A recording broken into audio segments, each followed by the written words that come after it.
ಓಂ ಶ್ರುತಿಸ್ಮೃತಿಪುರಾಣಾನಾಂ ಆಲಯಂ ಕರುಣಾಲಯಂ ನಮಾಮಿ ಭಗವತ್ಪಾದಶಂಕರಂ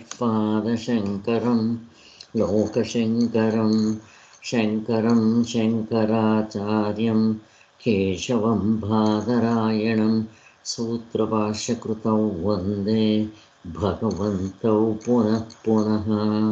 ಜೈ ಗುರುದೇವ್, ಜೈ ಶ್ರೀರಾಮ್. ಇವರುಗಳ ಆಶೀರ್ವಾದ ತಗೊಂಡು ಇವತ್ತು ನಾವು ಅಧ್ಯಾತ್ಮಶಾಸ್ತ್ರ ಪರಿಭಾಷೆ ಅನ್ನೋ ಪುಸ್ತಕ ನೋಡ್ತಾ ಇದ್ದೀವಿ.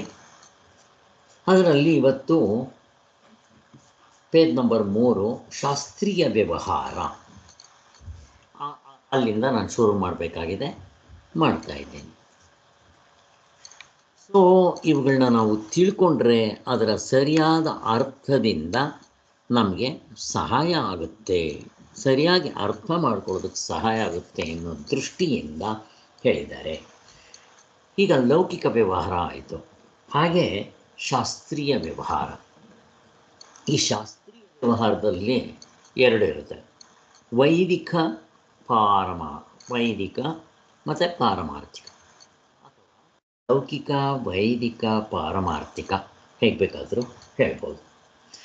ಈ ಶಾಸ್ತ್ರೀಯ ವ್ಯವಹಾರದಲ್ಲೂ ಕೂಡ ಇಲ್ಲಿ ಕರ್ಮಗಳನ್ನ ಮಾಡಬೇಕು, ಕೆಲವು ಮಾಡಬಾರ್ದು ಅನ್ನೋದು ಕೂಡ ಹೇಳ್ತಾರೆ ಕರ್ಮಕಾಂಡದಲ್ಲಿ. ಹಾಗೆ ಕೆಲವು ಉಪಾಸನೆಗಳಲ್ಲೆಲ್ಲ ಸತ್ತ ಮೇಲೆ ಆ ಲೋಕಕ್ಕೆ ಹೋಗಿ ಅಲ್ಲಿ ನಾವು ಫಲಗಳನ್ನ ಪಡೆಯೋದು, ಅದು ಕೂಡ ಅನಿತ್ಯ, ಅದು ಕಾಲ ಮುಗಿದ್ರೆ ಮತ್ತೆ ವಾಪಸ್ ಬರಬೇಕು ಅಂತ ಹೇಳಿ ಭಗವದ್ಗೀತೆಯಲ್ಲಿ ಕೃಷ್ಣ ಭಗವಂತ ಹೇಳಿದ್ದಾನೆ. ಆ ಭುವರ್ಣ ಲೋಕ ಪುನರಾವರ್ತನೋ ಅರ್ಜುನ ಅನ್ನೋದು ನಮಗೆಲ್ಲ ಗೊತ್ತಿದೆ. ವಿಧಿ ನಿಷೇಧ, ಈ ಕೆಲಸಗಳನ್ನ ಮಾಡಬೇಕು, ಈ ಕೆಲಸಗಳನ್ನ ಮಾಡಬಾರ್ದು, ಕರ್ಮಕಾಂಡದಲ್ಲೇ. ಸೊ ಇನ್ನು ಶಾಸ್ತ್ರೀಯ ವ್ಯವಹಾರ, ಮತ್ತು ನಿನ್ನೆ ನಾವು ನೋಡುವಾಗ ಆಸ್ತಿಕರು ನಾಸ್ತಿಕರು, ದೇವ್ರನ್ನ ನಂಬೋರು, ದೇವ್ರನ್ನ ನಂಬದೇ ಇರೋರು. ದೇವ್ರನ್ನ ನಂಬೋರಲ್ಲಿ ವೈದಿಕರು ಅವೈದಿಕರು ಅನ್ನೋದು ಕೂಡ ನಾವು ನೋಡಿದ್ದಾಯಿತು.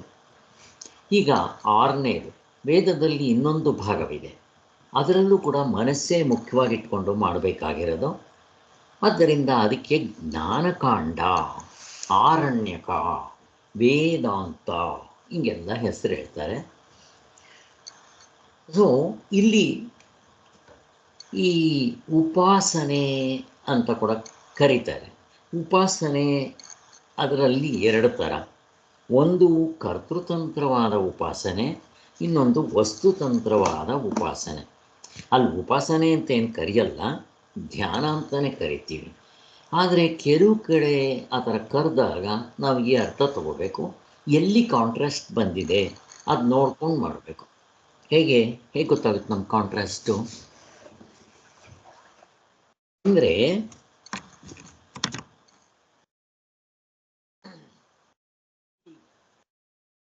ಈ ಉಪಾಸನೆಯನ್ನು ಮಾಡಬೇಕು, ಮಾಡೋದ್ರಿಂದ ನಿಮಗೆ ನಿತ್ಯ ನಿರಾಕಾರ ಅಶರೀರ ಸ್ವರೂಪ ಏಕಂ ಅದ್ವಿತೀಯಂ ಅವನ ಜ್ಞಾನ ಆಗುತ್ತೆ ಅಂತ ಹೇಳಿದ ತಕ್ಷಣ ಅದು ಧ್ಯಾನ ಅಂತ ನಮಗೆ ಗೊತ್ತಾಗ್ಬಿಡುತ್ತೆ. ಹಾಗೆ ಸುತ್ತಮುತ್ತಲು ಹಿಂದೆ ಮುಂದೆ ಕಾಂಟ್ರಾಕ್ಟ್ ನೋಡಿಕೊಂಡು ನಾವು ಮಾಡ್ಕೋಬಹುದು. ಒಟ್ಟಿನಲ್ಲಿ ಆ ಎರಡೂ ಮಾನಸಿಕವೇ, ಉಪಾಸನೆ ಧ್ಯಾನ ಎರಡೂ ಮಾನಸಿಕವಾಗಿ ಮಾಡಬೇಕಾಗಿರೋದ್ರಿಂದ ಈ ಒಂದು ಅರ್ಥ ಬರೋ ಹಾಗಿದೆ. ಉಪಾಸನೆ ಅಂತಂದರೆ ಅದು ಕೂಡ ಶಾಸ್ತ್ರದಲ್ಲಿ ಹೇಳಿದೆ, ಕರ್ಮಕಾಂಡ, ಉಪಾಸನಕಾಂಡ, ಜ್ಞಾನಕಾಂಡ. ಈ ಉಪಾಸನೆಯಲ್ಲಿ ಮನಸ್ಸಿನಲ್ಲಿ ಭಾವನೆ ಮಾಡಬೇಕು. ಸೊ ಇದು ಕರ್ತೃತಂತ್ರ, ನಮಗೆಲ್ಲರಿಗೂ ಗೊತ್ತು. ಇಲ್ಲಿ ಉಪಾಸನೆ ಅಂತಂದರೆ ಮನಸ್ಸಿನಲ್ಲಿ ಭಾವನೆ ಮಾಡ್ಕೊಳ್ಳೋದು. ನಮ್ಮ ಇಂಡಿಯನ್ಸ್ಗೆ ರಕ್ತಗತವಾಗಿ ಬಂದಿದೆ. ಮಾತೃದೇವೋಭವ, ಪಿತೃದೇವೋಭವ, ಆಚಾರ್ಯ ದೇವೋಭವ. ಹಾಗೆ ನೋಡ್ರಿ, ತಾಯಿಯೇ ದೇವರು, ತಂದೆಯೇ ದೇವರು, ಗುರು, ಹಾಗೆ ಆಚಾರ್ಯ, ಅತಿಥಿ, ಮತ್ತು ದರಿದ್ರ ನಾರಾಯಣ, ಹೀಗೆ ಪ್ರತಿಯೊಬ್ಬರನ್ನು ದೇವರ ರೂಪದಲ್ಲಿ ನೋಡೋದು. ನಿಜವಾಗ್ಲೂ ತಂದೆ ತಾಯಿಗಳು ನಾವು ಹೇಳೋ ಗಾಢನಿದ್ರೆ ಅನುಭವದ ಸ್ವರೂಪ ಏನಲ್ಲ, ಆದರೂ ಆ ರೂಪದಲ್ಲಿ ನಾವು ಭಾವನೆ ಮಾಡಬೇಕು. ಯಾಕೆ ನಮಗೆ ಜನ್ಮ ಕೊಟ್ಟಿದ್ದಾರೆ, ನಮ್ಮನ್ನು ನಮಗೆ ಸೃಷ್ಟಿ ಸ್ಥಿತಿ ಲಯ ಇಲ್ಲದೆ ಇದ್ದರೆ ಹೋಗಲಿ, ಸೃಷ್ಟಿ ಸ್ಥಿತಿ ಅಷ್ಟಂತೂ ಮಾಡ್ತಾ ಇರ್ತಾನೆ. ಆದ್ದರಿಂದ ಅವರು ದೇವರೇ ಅಂತ ಹೇಳಿ ಭಾವನೆ ಮಾಡೋದು. ಇನ್ನು ಅಲ್ಲಿ ತಾಯಿ, ತಂದೆ, ಗುರು ಏನದು ವಸ್ತುತಂತ್ರ ಸಾಧನೆಯಿಂದ ನೋಡಿದ್ರೆ ಆ ವಸ್ತು ಹೇಗಿದ್ದರೆ ಆಗ ತಾಯಿನೇ ಅದು, ದೇವರಲ್ಲ. ಈ ತಂದೆ, ತಾಯಿ, ಗುರು, ಅತಿಥಿ ಇವರೆಲ್ಲ ದೇವರಲ್ಲ, ಮನುಷ್ಯರೇ. ವಸ್ತುತಂತ್ರ ಸಾಧನೆಯಿಂದ ವಸ್ತುತಂತ್ರವನ್ನು ನಾವು ಉಪಯೋಗಿಸ್ಕೊಂಡು ಹೇಳಿದಾಗ, ಕರ್ತೃತಂತ್ರ ಇಟ್ಕೊಂಡಾಗ ನಾವು ಭಾವನೆ ಮಾಡ್ಕೊಳ್ಳೋದು ಅನ್ನೋದು ಕೂಡ ನಮಗೆ ಚೆನ್ನಾಗಿ ಗೊತ್ತಾಗುತ್ತೆ. ಹೀಗೆ ಏನಾದ್ರು ರೀಲ್ ಗೀಲ್ ಬಿಡ್ತಾ ಇದ್ದಾರೆ ಅಂತಂದರೆ ಹಾಗೇನಿಲ್ಲ. ಯಾಕೆ ಪ್ರಶ್ನೆ ಕೇಳ್ತಾ ಇದ್ದೀನಿ. ರೀಲೇನು ಬಿಡ್ತಾ ಇಲ್ಲ, ಇದು ಐವಾಶ್ ಅಲ್ಲ. ಯಾಕೆ, ಹೇಗೆ? ದೇವರೇ ತಾಯಿ ತಂದೆನೇ ಅಲ್ವಾ ಸರ್ ನಮ್ಮನ್ನೆಲ್ಲ ದೇಹ ಶರೀರ ಕೊಟ್ಟು ಪೋಷಣೆ ಮಾಡಿ ಎಲ್ಲ ನಮಗೆ ಬೇಕಾಗಿರೋದು ಬೇಡದೇ ಇರೋದನ್ನೆಲ್ಲ ಅವರೆಲ್ಲ ತುಂಬಾ ಸಾಕಿ ಎಲ್ಲ ಮಾಡಿರ್ತಾರಲ್ಲ ಸರ್. ಆ ಪಾಯಿಂಟ್ ಅಲ್ವೇ. ಯಾಕೆ ಅವ್ರನ್ನೆಲ್ಲ ದೇವರು ಅನ್ಬೇಕು?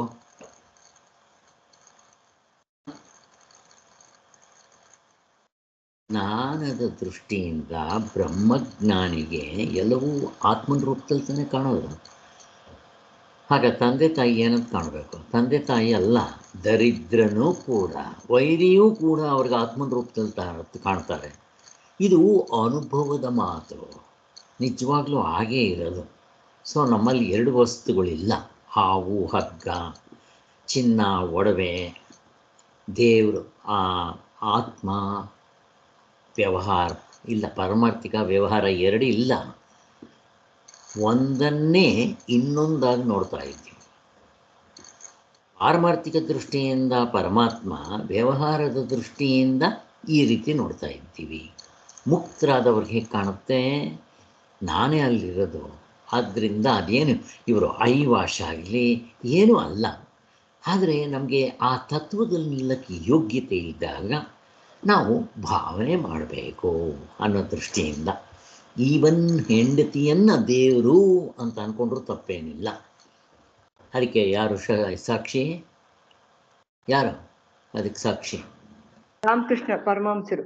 ರಾಮಕೃಷ್ಣ ಪರಮಹಂಸರು ಹೆಂಡತಿಯನ್ನು ಕೂಡ ಪೂಜೆ ಮಾಡ್ತಾ ಇದ್ರಂತೆ. ಹೇಗಿದೆ ನೋಡಿ, ಕಾಳಿ ರೂಪದಲ್ಲಿ ನೋಡ್ತಾ ಇದ್ರು. ಬರೀ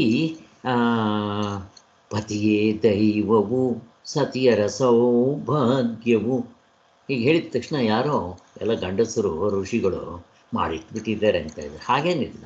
ಒಂದು ಹೇಳಿದರೆ ಇನ್ನೊಂದು ಆಟೋಮೆಟಿಕ್ಕಾಗಿ ನಾವು ಅರ್ಥ ಮಾಡ್ಕೋಬೇಕು. ಹಾಗೆ ಸತಿಯೇ ದೈವಳು, ಸತಿಯರ ಸೌಭಾಗ್ಯವು ಅಂತ ನಾವು ಹಾಡ್ಕೋಬೋದು. ಆದ್ದರಿಂದ ಇದು ಎಲ್ಲವೂ ಪರಮಾತ್ಮನೇ. ಹಾಗೆ ನೋಡಿಬಿಟ್ರೆ ಇನ್ನು ಜಗಳ ಎಲ್ಲಿರುತ್ತೆ? ಗಂಡ ಹೆಂಡ್ತಿನ, ಹೆಂಡತಿ ಗಂಡನ್ನು, ಮಕ್ಕಳ ತಂದೆ ತಾಯಂದ್ರನ್ನ, ತಂದೆ ತಾಯಿಗಳು ಮಕ್ಕಳನ್ನ, ಅಕ್ಕಪಕ್ಕದವ್ರನ್ನ ಎಲ್ಲರೂ ನೋಡಿದ್ರೆ ಇನ್ನೆಲ್ಲಿ ಜಗಳ ಇರುತ್ತೆ? ಹಾಗೆ. ಸೊ ಇದು ಜ್ಞಾನದ ಪರಾಕಾಷ್ಠೆಯಲ್ಲಿ ನಿಂತಾಗ, ಅಂದರೆ ಪರಾಕಾಷ್ಠೆ ಅಂದರೆ ಜ್ಞಾನದಲ್ಲಿ ತತ್ವದಲ್ಲಿ ನಿಂತಾಗ ಎಲ್ಲವೂ ದೇವರ ರೂಪದಲ್ಲಿ ಕಾಣುತ್ತೆ. ನಿಮ್ಮ ಚಿನ್ನ ಅಂತ ಗೊತ್ತಾದ ಮೇಲೆ ಒಡವೆ ಚಿನ್ನ ತಾನೆ, ಹಾಗೆ. ಸೊ ಇದು ವಸ್ತುತಂತ್ರ, ಇದ್ದಾಗ ತಿಳಿಯುವ ಜ್ಞಾನ. ಅದನ್ನು ಭಾವನೆ ಮಾಡಿದ್ರೆ ದೇವರು, ಇದ್ದಾಗ ತಿಳಿದ್ರೆ ತಂದೆ ತಾಯಿ ಗುರು. ಹೀಗೆ ಇದಕ್ಕೆ ಜ್ಞಾನಕಾಂಡ ಅಂತ ಹೇಳ್ತೀವಿ. ಕರ್ಮ ಮತ್ತು ಉಪಾಸನೆ ಇವೆರಡಕ್ಕೂ ಪರಲೋಕಗಳಲ್ಲಿ ಇದಕ್ಕೆ ಸ್ಥಾನ ಉಂಟು. ಇಲ್ಲಿಲ್ಲ ಫಲ, ಇಲ್ಲಿ ಸಾಧ್ಯ ಸಾಧನ ಮಾಡಿ ಪಡೆಯೋದು ಇಲ್ಲಿ. ಅಂದರೆ ಇವುಗಳನ್ನ ಮಾಡಿದಾಗ ನಮ್ಗೆ ಇಲ್ಲಿ ಸಿಗಲ್ಲ. ನಾವು ಸತ್ತಾಗ ಬೇರೆ ದೇಶದಲ್ಲಿ, ಬೇರೆ ಕಾಲದಲ್ಲಿ, ಬೇರೆ ಶರೀರದಲ್ಲಿ ಅನುಭವಿಸ್ಬೇಕು. ಇವಾಗ ನೀವು ನರಕಕ್ಕೆ ಹೋಗಬೇಕಾದ್ರೆ ಯಾತನಾ ಶರೀರ ತೊಗೊಂಡೋಗ್ಬೇಕು, ಸ್ವರ್ಗಕ್ಕೆ ಹೋಗ್ಬೇಕಾದ್ರೆ ಅದಕ್ಕೆ ಇನ್ನೊಂದು ಶರೀರ. ಈಗ ನೀವು ಇಲ್ಲಿಂದ ಚಂದ್ರಲೋಕಕ್ಕೆ ಹೋಗಬೇಕಾದ್ರೆ ಹೀಗೆ ಹೋಗೋಕ್ಕೆ ಬರೋಲ್ಲ. ಇದರ ಮೇಲೆ ಒಂದು 2-3 ಕೋಟ್ಗಳು ಹಾಕ್ಕೋಬೇಕು, ಆಕ್ಸಿಜನ್ ತೊಗೊಂಡು ಹೋಗಬೇಕು. ಎಷ್ಟೊಂದು ಇರುತ್ತೆ ನೋಡಿರಿ, ಅಲ್ವಾ? ಹಾಗೆ ನಾವು ಬೇರೆ ಹೋಗಬೇಕಾದ್ರೆ ಬೇರೆ ಶರೀರದಲ್ಲಿ ಹೋಗ್ತೀವಿ ಅಂತ ಹೇಳ್ತಾರೆ. ಹಾಗೆ. ಸೊ ಇವಕ್ಕೆಲ್ಲ ಕರ್ಮಕಾಂಡದಲ್ಲಿ ಸ್ವರ್ಗ, ಅದು ಧರ್ಮದಿಂದ ನಡ್ಕೊಂಡು ನ್ಯಾಯದಿಂದ ನಡ್ಕೊಂಡ್ರೆ, ಅದೇ ಉಪಾಸನೆಯಲ್ಲಿ ಬ್ರಹ್ಮಲೋಕ. ಹೀಗೆ ಮತ್ತು ಸ್ವರ್ಗ ಅಂದಿದ ತಕ್ಷಣ ಅಲ್ಲಿ ಗ್ರಡೇಷನ್ಸ್ ಇರುತ್ತೆ. ಒಟ್ಟು 14 ಲೋಕಗಳು. ನಾವು ಯಾವ್ಯಾವ್ದು ಮಾಡ್ತೀವೋ ಆ ಲೋಕಗಳಿಗೂ ಹೋಗ್ಬೋದು. ಹಾಗೆ ಅಲ್ಲಿಗೆ ಬ್ರಹ್ಮಲೋಕ. ಹೀಗೆ ಸತ್ ಮೇಲಾಗೋ ಫಲ. ಇನ್ನು ಇವುಗಳು ಎಂಥ ಫಲ ಇದು? ಅದೃಷ್ಟ ಫಲ. ದೃಷ್ಟ ಅದೃಷ್ಟ. ನೋಡಿ, ಇಲ್ಲಿ ನಮ್ಗೆ ಅರ್ಥ ಗೊತ್ತಿರಬೇಕು. ಇಲ್ಲಿ ಅದೃಷ್ಟ ಅಂದರೆ ಕಾಣದೇ ಇರೋ ಫಲ. ನಮಗೆ ಕಾಣೋದಿಲ್ಲ, ಇಲ್ಲಿ ಕಾಣೋದಿಲ್ಲ. ಇವಾಗ ಅಲ್ಲಿ ಹೋದ ಮೇಲೆ ಅದು ಬಂದವ್ರು ಯಾರು, ಹೇಳಿದವ್ರು ಯಾರು, ಈ ಪ್ರಶ್ನೆ ಎಲ್ಲ ಬರುತ್ತೆ. ಅದಕ್ಕೆ ಶಾಸ್ತ್ರದ ಮೇಲೆ ನಂಬಿಕೆ ಶ್ರದ್ಧೆ ಇಟ್ಕೊಂಡು ಮಾಡಬೇಕಪ್ಪ ಅಂತ ಹೇಳೋದು ಇಲ್ಲಿ. ಅದೇ ವಸ್ತುತಂತ್ರಜ್ಞಾನ ಈ ಶ್ರವಣ ಮನನ ಧ್ಯಾನದಿಂದ ತತ್ವದಲ್ಲಿ ನಿಂತರೆ ಇದು ವಸ್ತುತಂತ್ರ ಸಾಧನೆ. ಅದರಿಂದ ತತ್ವದಲ್ಲಿ ನಿಂತರೆ ಈಗಲೇ ಇಲ್ಲೇ ಇನ್ಸ್ಟೆಂಟ್ ರಿಸಲ್ಟ್. ನನಗೆ ಮೊದಲನೇ ಸಾರಿ ಹಿಂಗೆಲ್ಲ ಹೇಳ್ತಾ ಇದ್ದಾಗ ಸ್ಟಾರ್ಟಿಂಗ್ನಲ್ಲಿ ಈಗಲೇ ಇಲ್ಲೇ ಏನಪ್ಪ ಅರ್ಥನೇ ಆಗಲ್ವಲ್ಲ, ಏನು ಮುಕ್ತರಾಗ್ಬಿಡ್ತಾರೆ ಇವಾಗಲೇ ಹಿಂಗೆ ಅಂತ ಅನ್ನಿಸ್ತಾ ಇತ್ತು. ಆದರೆ ಇಲ್ಲೇ ಈಗಲೇ ಇಲ್ಲೇ ಹಗ್ಗ ನೋಡೋದಕ್ಕೆ ಎಷ್ಟು, ಹಗ್ಗ ನೋಡಿದ ತಕ್ಷಣ ಹಾವಿನ ಹಗ್ಗದ ಜ್ಞಾನ, ಹಾವಿನ ಭಯ ಇಲ್ಲದೆ ಇರೋದು ಎರಡು ಒಟ್ಟಿಗೆ ಆಗ್ಬಿಡುತ್ತಲ್ಲ. ಹಾಗೆ ಆತ್ಮನು ಇರುವಂತೆ ಆತ್ಮವಸ್ತುವನ್ನು ತಿಳಿಯುವ ಜ್ಞಾನಕ್ಕೆ ಆತ್ಮನು ಹೀಗಿರ್ತಾನೆ ಎಂಬ ಜ್ಞಾನವು. ಅದರಿಂದ ಏನು ಫಲ ಆಗುತ್ತೆ? ಮೋಕ್ಷ. ಅದನ್ನೇನಂತ ಕರೀತಾರೆ? ದೃಷ್ಟ ಫಲ. ಅಂದರೆ ನಮಗೆ ಇನ್ಸ್ಟೆಂಟ್, ಈಗಲೇ ಇಲ್ಲೇ ನಮ್ಮ ಕಣ್ಣೆದುರುಗಡೆ ಆಗೋ ಅಂಥದ್ದು ದೃಷ್ಟ. ಅದೃಷ್ಟ ಎಷ್ಟೋ ಸರಿ ಹೇಳಲ್ವಾ, ಅವನ ಅದೃಷ್ಟ ಬದುಕೊಂಡ್ಬಿಟ್ಟ. ಯಾಕೆ ಬದುಕೊಂಡೋ ಗೊತ್ತಿಲ್ಲ. ಅದೃಷ್ಟ ನಮ್ಮ ಇಂದ್ರಿಯಗಳು ಕಾಣೋದಿಲ್ಲ ಅಂತ ಅರ್ಥ, ಅನುಭವಕ್ಕೆ ಸಿಗೋದಿಲ್ಲ ಅಂತ ಅರ್ಥ. ಈಗ ಸ್ವರ್ಗ, ನರಕ, ಬ್ರಹ್ಮಲೋಕ ಇಂದ್ರಿಯ ಅನುಭವಕ್ಕೆ ಸಿಗುತ್ತೇನೋ, ವೇದನಾ ಅನುಭವಕ್ಕೆ ಸಿಗುತ್ತೇನೋ, ನೇರದ ಅನುಭವಕ್ಕೆ ಸಿಗುತ್ತೇನೋ? ಸಿಗುತ್ತೆ. ಯಾವ ಅನುಭವಕ್ಕೂ ಸಿಗಲ್ಲ. ಅದಕ್ಕೆ ಶಾಸ್ತ್ರದಲ್ಲಿ ಸುಮ್ಮನೆ ನಂಬಿಕೆ ಶ್ರದ್ಧೆ ಭಕ್ತಿಯಿಂದ ನಂಬ್ಕೋಬೇಕು. ಆದರೆ ವಸ್ತುತಂತ್ರ ಹಾಗಲ್ಲ, ಇದು ದೃಷ್ಟಫಲ ಅಂತ ಹೇಳ್ತಾರೆ. ಅಲ್ಲಿಗೆ ನಾವು ಆತ್ಮತತ್ವದ ವಿಚಾರವನ್ನು ಶಾಸ್ತ್ರದಲ್ಲಿ ವೇದದ ಭಾಗದ ಉಪನಿಷತ್ತುಗಳಲ್ಲಿ ನಾವು ಹೇಳಿರುವಂತೆ ಮಾಡಬೇಕು. ನಮಗೆ ಬೇಕಾದಂಗೆ ಮಾಡೋಕ್ಕಾಗೋದಲ್ಲ. ವಸ್ತು ಹೇಗಿದೆಯೋ ಹಾಗೇ ಮಾಡಬೇಕು. ಶ್ರವಣ ಅಂದರೆ ಹೀಗೆ ಮಾಡಬೇಕು. ಯಾವುದನ್ನು ಮಾಡಬೇಕು ಶ್ರವಣ? ರಾಮಾಯಣ ಮಹಾಭಾರತ ಮಾಡಿದ್ರೆ ನಿಮ್ಗೆ ಶ್ರವಣ ಆಗೋಲ್ಲ, ಅದು ಬೇರೆ. ಶ್ರವಣ ಆಗುತ್ತೆ, ನೀವು ತತ್ವದಲ್ಲಿ ನಿಲ್ಲಕ್ಕಾಗೋದಿಲ್ಲ. ಹಾಗೆ ಅದಕ್ಕೆ ಯಾವ್ದು ಮಾಡಬೇಕು? ಮತ್ತು ವೇದ ವಾಕ್ಯಗಳನ್ನು ಮನಸ್ಸಿನಲ್ಲಿ ಹೊರಳಾಡಿಸ್ತಾ ಇದ್ದರೆ ತತ್ವದಲ್ಲಿ ನಿಲ್ಬೋದು. ಯಾರು? ಉತ್ತಮಾಧಿಕಾರಿ. ಯಾರಿಂದ? ಅದು ಇಂಪಾರ್ಟೆಂಟ್. ಶ್ರೋತ್ರಿಯ ಬ್ರಹ್ಮನಿಷ್ಠನಿಂದ ಕೇಳಬೇಕು ನಾವು. ಆದ್ದರಿಂದ ನನಗೆ ಎಷ್ಟೇ ವೇದಗಳು ಎಲ್ಲ ಗೊತ್ತಿದ್ದರೂ ಕೂಡ ನಾನೇ ಮುಕ್ತನಾಗೋಕ್ಕಾಗೋದಿಲ್ಲ ಅಂತ ಹೇಳ್ತಾರೆ. ಹೀಗೆ ಈ ಆತ್ಮತತ್ವದ ವಿಚಾರ ಶಾಸ್ತ್ರದಲ್ಲಿ ವೇದದ ಭಾಗದಲ್ಲಿ ಉಪನಿಷತ್ತುಗಳಲ್ಲಿ ಹೇಳಿರುತ್ತೆ, ಹಾಗೇ ಮಾಡಬೇಕು. ಇದಕ್ಕೆ ಶಾಸ್ತ್ರೀಯ ವ್ಯವಹಾರ ಅಂತ ಹೇಳ್ತಾರೆ ಅಂತ. ಸೊ ಈಗ ನೆಕ್ಸ್ಟು ವ್ಯವಹಾರದ ಭೇದಗಳು ಅಂತ. ನಮಗೆ ವ್ಯವಹಾರ ಅಂದಿದ ತಕ್ಷಣ ನಿಮ್ಮ ಮನಸ್ಸಿಗೆ ಪೂರ್ತಿ ಪಿಕ್ಚರ್ ಬರಬೇಕು ಅಂತ ಹೇಳಿದ್ದೆ. ಕಾಯ ವಾಚ ಮನಸ ಮತ್ತು ಲೌಕಿಕ ವೈದಿಕ ಪಾರಮಾರ್ಥಿಕ ಎಲ್ಲ ವ್ಯವಹಾರವೇ. ಮೋಕ್ಷ ಅಲ್ಲದೆ ಇರೋದು ಮೋಕ್ಷ, ಎಲ್ಲವೂ ಅದೇ. ಕರ್ಮಕಾಂಡ, ಉಪಾಸನಕಾಂಡ, ಜ್ಞಾನಕಾಂಡ ಎಲ್ಲ ಅವಿದ್ಯೆಯಲ್ಲೇ ಇದೆ, ಎಲ್ಲ ವ್ಯವಹಾರದಲ್ಲೇ ಇದೆ. ಆದರೆ ಅದರಲ್ಲಿ ಗ್ರಡೇಷನ್ಸ್ ಹೇಳ್ತೀವಿ. ವ್ಯವಹಾರ ಲೌಕಿಕ ವೈದಿಕ ಪಾರಮಾರ್ಥಿಕ ಅಂತ, ಇಷ್ಟೇ ವ್ಯತ್ಯಾಸ. ಈಗ ವ್ಯವಹಾರದಲ್ಲಿ ಭೇದಗಳು ಅದೇ ನಾವು ಇವತ್ತು ನಾನು ಹೇಳಿದ್ವಲ್ಲ, ಲೌಕಿಕ ವ್ಯವಹಾರ, ಶಾಸ್ತ್ರೀಯ ವ್ಯವಹಾರ. ಶಾಸ್ತ್ರೀಯ ವ್ಯವಹಾರದಲ್ಲಿ ಇದು ಉಪಾಸನ ಮತ್ತು ಜ್ಞಾನ. ಇದು ಕೂಡ ಮನಸ್ಸಿನಿಂದ ವಾಗೇಂದ್ರಿಯಗಳಿಂದ ಅಷ್ಟು ಮಾತ್ರ ಅಲ್ಲ, ಈ ಶರೀರದಿಂದಲೂ ಕಾಯವಾಚ ಮನಸ, ಈ ಕಾಯವಾಚ ಮನಸ್ಸಿನಿಂದ ಕೆಲಸ ಮಾಡೋದು. ಹಾಗೆ ತ್ರಿಕರಣ ಶುದ್ಧಿ ಅದು ಮಾಡ್ಕೋಬೇಕಾಗತ್ತೆ ನಾವು. ಹಾಗೆ ಆದ್ದರಿಂದ ಈ ಮಾಡುವ ವ್ಯವಹಾರ ಮತ್ತು ನಮ್ಮ ಪ್ರವೃತ್ತಿ ನಿವೃತ್ತಿ ರೂಪವಾದ ವ್ಯವಹಾರ, ಯಾವಾಗ ನಮಗೆ ಕರ್ತೃತ್ವ ಭೋಕ್ತೃತ್ವ ಬರುತ್ತೋ ಅದರಲ್ಲಿ ಎರಡು ಥರ ರೂಪ ಇರುತ್ತೆ. ಒಂದು ಪ್ರವೃತ್ತಿ, ಇನ್ನೊಂದು ನಿವೃತ್ತಿ. ಹಾಗೆ ಸೊ ಪ್ರವೃತ್ತಿ ಅಭ್ಯುದಯಕ್ಕೆ ಅಂದರೆ ಕರ್ಮಕಾಂಡ ಉಪಾಸನಾ ಕಾಂಡಕ್ಕೆ ಸಹಾಯ ಆಗುತ್ತೆ. ನಿವೃತ್ತಿ ಮಾರ್ಗ, ಸನ್ಯಾಸ, ತ್ಯಾಗ ಇವೆಲ್ಲ ಒಂದೇ ಅರ್ಥ ಬರುತ್ತೆ. ಇಲ್ಲಿ ಜ್ಞಾನ ಮೋಕ್ಷಕ್ಕೆ ಕರ್ಕೊಂಡೋಗುತ್ತೆ.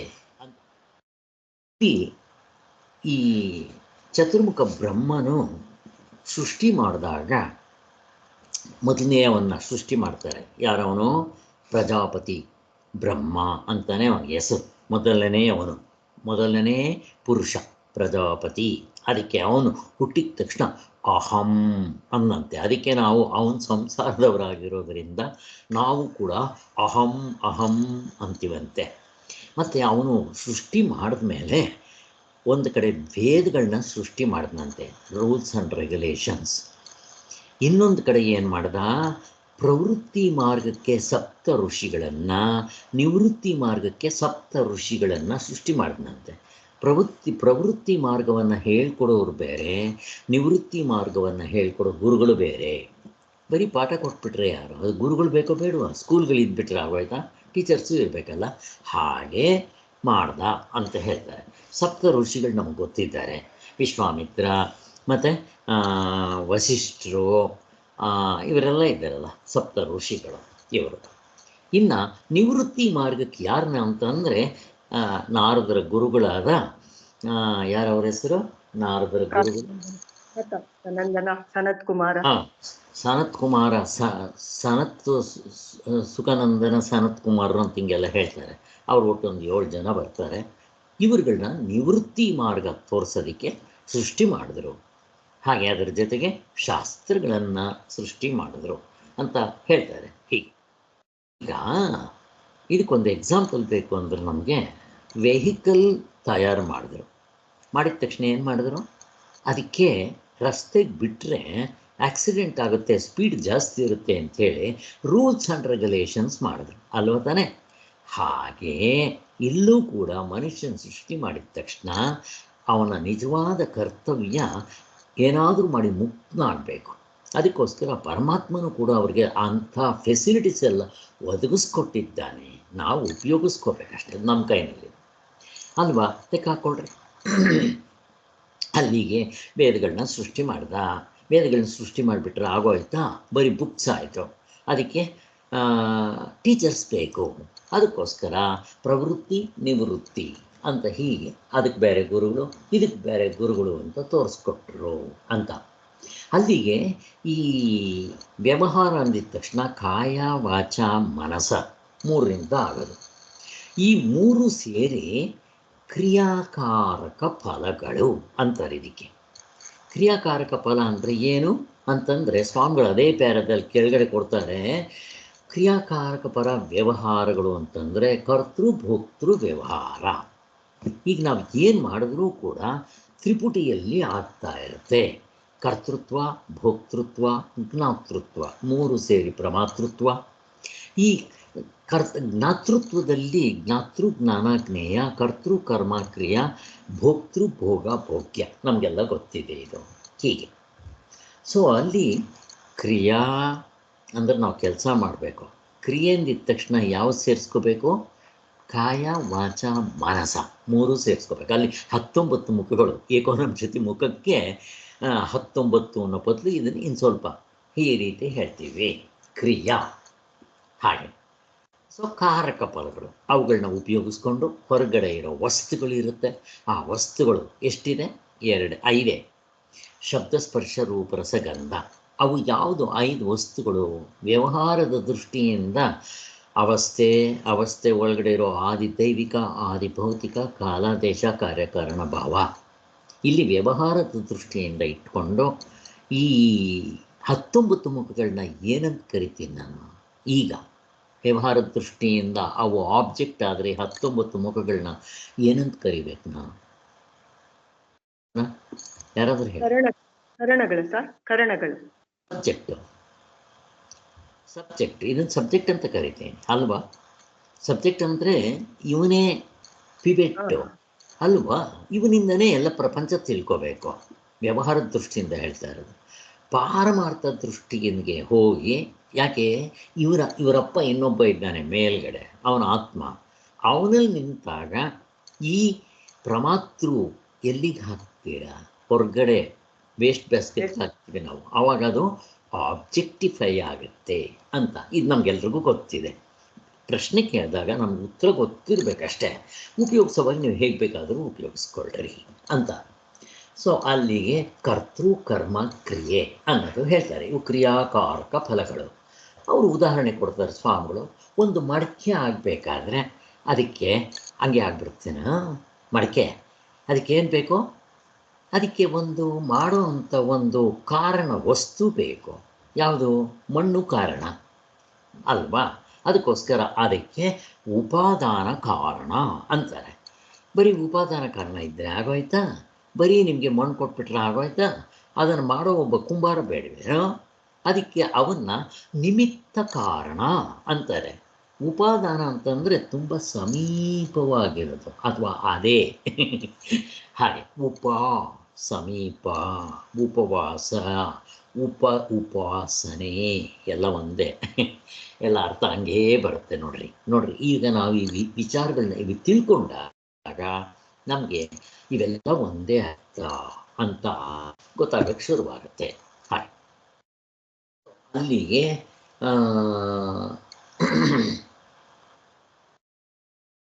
ಏನು ಹೇಳ್ತಾ ಇದ್ದೆ ನಾನು?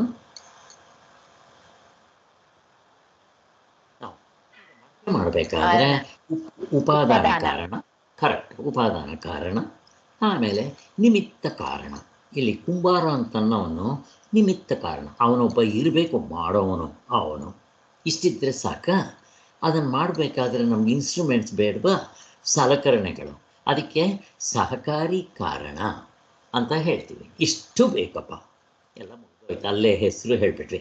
ಹಾಗೆ ಈಗ ಮಡಕೆ ಮಾಡಬೇಕಾದ್ರೆ ಅವನಿಗೆ ಸಹಕಾರಿ ಸಾಧನ ಅಂದರೆ ಇನ್ಸ್ಟ್ರೂಮೆಂಟ್ಸ್ ಬೇಕು. ತಿರ್ಗೋ ಚಕ್ರ ಬೇಕು, ನೀರು ಬೇಕು, ಅದು ಕಲ್ಸ್ಕೊಳ್ಳೋದಕ್ಕೆ ಅದನ್ನು ತುಳಿದು ಜೇಡಿ ಮಣ್ಣು ಮಾಡಬೇಕು, ಬೆಂಕಿ ಬೇಕು ಕಾಯಿಸೋದಕ್ಕೆ, ಮಡಕೆ ಆದಮೇಲೆ ಆ ಕೋಲೊಂದು ಬೇಕು, ಎಷ್ಟೊಂದು ಬೇಕು ನೋಡ್ರಿ. ಹೀಗೆ ಇವೆಲ್ಲ ಇನ್ಸ್ಟ್ರೂಮೆಂಟ್ಸ್. ಹೀಗೆ ಯಾವುದೇ ಒಂದು ವಸ್ತು ತಯಾರಾಗಬೇಕಾದ್ರೆ ಇಷ್ಟು ಕೆಲಸಗಳು ಆಗುತ್ತೆ ನೋಡ್ರಿ. ಇಷ್ಟ ಆಗಬೇಕು ಅನ್ನೋದು ಗೊತ್ತಾಯಿತು. ಅಲ್ಲಿಗೆ ಕಾರಣಗಳು ಅಂತಲೂ ಆಯಿತು, ಅಥವಾ ಸಾಧನೆಗಳು. ಅದಕ್ಕೆ ಕಾರಣಗಳು ಅಥವಾ ಸಾಧನೆಗಳು ಅಂತ ಹೇಳ್ತಾರೆ. ಈ ಕ್ರಿಯೆಯನ್ನು ಮಾಡೋದಕ್ಕೆ ಆಧಾರವಾಗಿರೋ ಅಧಿಕರಣ, ಸ್ಥಳ ಬೇಕು. ನಮಗೆ ಸ್ಥಳ ಕೂಡ ಬೇಕು. ಒಂದು ಸ್ಥಳ ಇರಬೇಕಲ್ಲ. ಕಾಲ, ದೇಶ, ಕಾರ್ಯಕಾರಣ ಭಾವ ಇವುಗಳು ಇರಬೇಕು. ಅಥವಾ ಯಾರಿಗಾಗಿ ನಾವು ಮಡಕೆ ಮಾಡ್ತೀವೋ ಅವನು ಸಂಪ್ರದಾನ. ಯಾರಿಗೋ ಬೇಕು ಮಡಕೆ ಮಾರೋದಕ್ಕೆ, ಕೊಂಡ್ಕೊಳ್ಳೋವನು ಇದ್ದರೆ ತಾನೇ ನಾನು ಮಾಡೋದು. ಹಾಗೆ ಎಂಬ ಕಾರಕಗಳು ಬೇಕು. ಇಷ್ಟು ಬೇಕಪ್ಪ ಯಾವುದಾದ್ರೂ ಒಂದಾಗಬೇಕಾದ್ರೆ. ಅಲ್ಲಿಗೆ ಮಾಡುವವನು ಕರ್ತೃ ಅಂತ, ಆ ಕುಂಬಾರನ್ನ ಕರ್ತೃ ಅಂತಾರೆ. ಇಷ್ಟೆಲ್ಲ ಆದಮೇಲೆ ಈಗ ಅವನು ತಗೊಂಡೋಗಿ ಮಡಕೆಯನ್ನು ಮಾರ್ತಾನೆ. ಆ ಹಣದಿಂದ ಅವನು ಭೋಗಿಸ್ತಾನೆ, ಅವನು ಭೋಕ್ತೃ ಆಗ್ತಾನೆ ಅನ್ನೋದು ಇಷ್ಟು. ಅವನು ಕರ್ತೃ ಆಗ್ತಾನೆ, ಆಮೇಲೆ ಉಪಾದಾನ ಕಾರಣವೂ ಆಗ್ತಾನೆ, ಮತ್ತು ಅದನ್ನು ಭೋಕ್ತೃವೂ ಅವನೇ. ಹೀಗೆ ಆಗಿರ್ತಾನೆ. ಆದ್ದರಿಂದ ಪ್ರಪಂಚದಲ್ಲಿ ಅಲ್ಲಿಗೆ ಏನಾಯಿತು ನೋಡ್ರಿ, ಬರೀ ಒಂದು ಕುಂಬಾರ. ಹಾಗೆ ನೀವು ಯಾವುದೇ ಪ್ರೊಫೆಷನ್ ತಗೊಂಡ್ರು ಇಷ್ಟಿರಲೇಬೇಕು. ಸೊ ಈ ಕುಂಬಾರನಿಗೆ ಮುಖ್ಯವಾಗಿ ಏನು ಇದು ಇಂಪಾರ್ಟೆಂಟು? ಕರ್ತೃತ್ವ, ಭೋಕ್ತೃತ್ವ, ಜ್ಞಾತೃತ್ವ. ನೀವು ಯಾವುದೇ ತಗೊಳ್ರಿ, ಮನುಷ್ಯ ಅಂತ ಹುಟ್ಟಿದ ಮೇಲೆ, ಮನುಷ್ಯ ಮಾತ್ರ ಅಲ್ಲ, ದೇವತೆಗಳಿಂದ ಪ್ರಾಣಿಗಳವರೆಗೂ ಜೀವ ಇರೋದಕ್ಕೆ, ಜೀವ ಇಲ್ಲದೆ ಇರೋದಕ್ಕಿಲ್ಲ. ಗಿಡಮರಗಳಿಗಿಲ್ಲ, ಅದಕ್ಕೆ ಜೀವ ಇದೆ, ಅದು ಚಲಿಸೋಲ್ಲ, ಆದ್ದರಿಂದ ಅದಕ್ಕಿಲ್ಲ. ಆದ್ದರಿಂದ ಅದಕ್ಕೆ ಜೀವ ಇದೆ, ಬಟ್ ಕರ್ತೃತ್ವ ಭೋಕ್ತೃತ್ವ ಇರೋದಿಲ್ಲ. ಬಟ್ ಅದಕ್ಕೆ ಮನಸ್ಸು ಕೂಡ ಇದೆ ಅಂತಲೂ ಹೇಳ್ತಾರೆ. ಹೀಗೆ ಇರಲಿ, ಏನಾದರೂ ಇರಲಿ. ಒಟ್ಟಿನಲ್ಲಿ ಇಲ್ಲಿ ದೇವತೆಗಳಿಂದ ಪ್ರಾಣಿಗಳವರೆಗೂ ಇಷ್ಟು ಬೇಕು. ಅಲ್ಲಿಗೆ ಅವಸ್ಥೆ ಒಳಗಡೆ ಇರೋ ಅರ್ಧ ಡಜನ್. ಈಗ ಇಷ್ಟೊತ್ತು ನಾವು ಆಧ್ಯಾತ್ಮಿಕದ ಹೇಳಿದ್ವಿ. 19 ಮುಖಗಳು, ಏಕೋನಂಶದ ಮುಖದ್ದು. ಇನ್ನು ಆದಿ ಭೌತಿಕವಾಗಿ ಎಷ್ಟು ಜನ? 84 ಲಕ್ಷ ಜೀವರಾಶಿಗಳು. ಇನ್ನು ಆದಿ ದೈವಿಕವಾಗಿ 14 ಲೋಕಗಳು. ಆ ಲೋಕದಲ್ಲಿರೋ ದೇವತೆಗಳು, ಯಕ್ಷ ಗಂಧರ್ವರು, ರಾಕ್ಷಸರು, ಋಷಿಗಳು, ಅವರು ಇವರು ಎಕ್ಸೆಟ್ರಾ. ನೀವು ಕೆಳಗಡೆಗೆ ಹೋಗ್ಬಿಟ್ರೆ ಆ ಸರ್ಪಲೋಕದಲ್ಲಿ ನಾಗಕನ್ಯರು, ನಾಗೆಯರು, ಯಾರು ಬೇಕಾದರೂ ಇರ್ಬೋದು, ಏನು ಬೇಕಾದರೂ ಇರ್ಬೋದಲ್ವಾ. ಒಟ್ಟಿನಲ್ಲಿ ಎಲ್ರಿಗೂ ಇರಬೇಕಾಗಿರೋದೇನು? ಕರ್ತೃತ್ವ, ಭೋಕ್ತೃತ್ವ, ಜ್ಞಾತೃತ್ವ, 3 ಸೇರಿ ಪ್ರಮಾತೃತ್ವ. ಇಷ್ಟು ಇರುತ್ತೆ ಅಂತ ಆಯಿತು. ಅಲ್ಲಿಗೆ 8ನೇ ವಿಭಾಗ. ಕುಂಬಾರನು ನನಗೆ ಈ ಕ್ರಿಯೆಯಿಂದ ಇಂಥ ಫಲದ ಭೋಗ ಸಿಗುತ್ತೆ ಎಂಬುದನ್ನು ಅರಿಯದಿದ್ದರೆ ಅವನಿಗೆ ಅದರ ವಿಷಯದಲ್ಲಿ ಇಚ್ಛೆ ಬರೋದಿಲ್ಲ. ಈಗ ಯಾವುದೇ ಒಂದು ಕೆಲಸ ಮಾಡಬೇಕಾದ್ರೆ ಅಲ್ಲಿ ಫಲದ ಆಸೆ ಇರಬೇಕು. ಫಲದ ಆಸೆ ಇಲ್ಲದೆ ಇದ್ದರೆ ಯಾವನು ಮಾಡ್ತಾನೆ? ಯಾರೂ ಮಾಡೋದಿಲ್ಲ ಅಲ್ವಾ? ಹಾಗೆ ಅದಕ್ಕೆ ಯಾವಾಗ ಫಲದ ಆಸೆ ಇದೆಯೋ ಕಾಮ ಇರೋದರಿಂದ ಕ್ರಿಯೆ ತಾನಾಗಿ ಶುರುವಾಗತ್ತೆ ಅಂತ. ಸೊ ಅಲ್ಲಿಗೆ ಕಾಮಕ್ಕೆ ಹಿಂದೆಗಡೆ ಅವಿದ್ಯೆ ಹಿಂದೆಗಡೆ ಅಧ್ಯಾಸ, ಇದೆಲ್ಲ ನಮಗೆ ಗೊತ್ತಿದೆ. ಇಚ್ಛೆ ಆದ ಹೊರತು ಈ ಕ್ರಿಯೆಯಲ್ಲಿ ಪ್ರವೃತ್ತಿ ಆಗೋದಿಲ್ಲ ಅಲ್ವಾ? ಅದಕ್ಕೆ ನಮಗೆ ಮೋಕ್ಷನೇ ಬೇಕು ಅನ್ನೋದಕ್ಕೆ ಫಸ್ಟ್ ಇಚ್ಛೆ ಇರಬೇಕು, ಆಸೆ ಇರಬೇಕು. ನಾನು ಮುಕ್ತನಾಗಬೇಕು, ಏನಾದರೂ ಮಾಡಿ ಜನ್ಮದಲ್ಲಿ ಮುಕ್ತನಾಗಬೇಕು ಅನ್ನೋ ಆಸೆ ಅಲ್ವಾ? ಆಸೆ ಇರಬೇಕು. ಮತ್ತು ಇಲ್ಲೊಂದು ಪ್ರಶ್ನೆ ಬರುತ್ತೆ, ಅಲ್ಲ ಸ್ವಾಮಿ, ಆಸೆಯೇ ದುಃಖಕ್ಕೆ ಮೂಲ ಕಾರಣ ಅಂತ ಬುದ್ಧ ಹೇಳಿದ್ದಾನೆ, ನೀವು ಆಸೆ ಇಟ್ಕೊಂಡ್ರೆ ದುಃಖ ಆಗುತ್ತಲ್ಲ ಅಂತ ಪ್ರಶ್ನೆ ಕೇಳಿದ್ರೆ ಸ್ಟಾರ್ಟಿಂಗ್ನಲ್ಲಿ ಆಗುತ್ತೆ. ಆ ತತ್ವದಲ್ಲಿ ನಿಲ್ಲವರೆಗೂ ಕೆಲವು ಸರಿ ಆಗುತ್ತೆ, ಏನು ಮಾಡೋಕ್ಕೆ ಬರೋಲ್ಲ ಇದು. ಆದರೆ ಆ ಆಸೆಯಲ್ಲಿ ತಾತ್ಕಾಲಿಕವಾದ ಆಸೆ, ಅಂದರೆ ತಾತ್ಕಾಲಿಕ ವಸ್ತುಗಳಿಗೆ ಆಸೆ, ಶಾಶ್ವತವಾಗಿರೋ ವಸ್ತು ಆಸೆ. ಪ್ರಪಂಚದಲ್ಲಿ ಶಾಶ್ವತವಾಗಿರೋ ವಸ್ತು ಯಾವುದ್ರಪ್ಪ? ಪ್ರಶ್ನೆ ಕೇಳ್ತಾ ಇದ್ದೀನಿ. ಆತ್ಮ ಒಂದೇ. ಅದನ್ನು ಬಿಟ್ಟರೆ ಮಿಕ್ಕಿರೋದೆಲ್ಲ ಅಶಾಶ್ವತವಾದ ಇದು. ಹಾಗಾದರೆ ನಾವು ಯಾವುದು ಒಂದನ್ನು ಪಡೆದ್ರೆ ಎಲ್ಲವನ್ನೂ ಪಡೆದಂಗಾಗುತ್ತೆ, ಮತ್ತಿನ್ಯಾವುದು ಬೇಕು ಅಂತ ಅನಿಸಲ್ಲ. ಅಂಥದನ್ನೇ ತಾನೇ ನಾವು ಆಸೆ ಪಡಬೇಕು. ಆವಾಗ ಅದು ಆಸೆ ಅಂತ ಅಂದರೂ ಕೂಡ ಅದು ಅಷ್ಟು ತೊಂದರೆ ಆಗದೆ ಇರಬಹುದು, ಆಗುತ್ತೆ. ಹಾಗೆ ಅಂತ ನೀವೇನಾದರೂ ಕೇಳಿದ್ರೆ ನಂದೇ.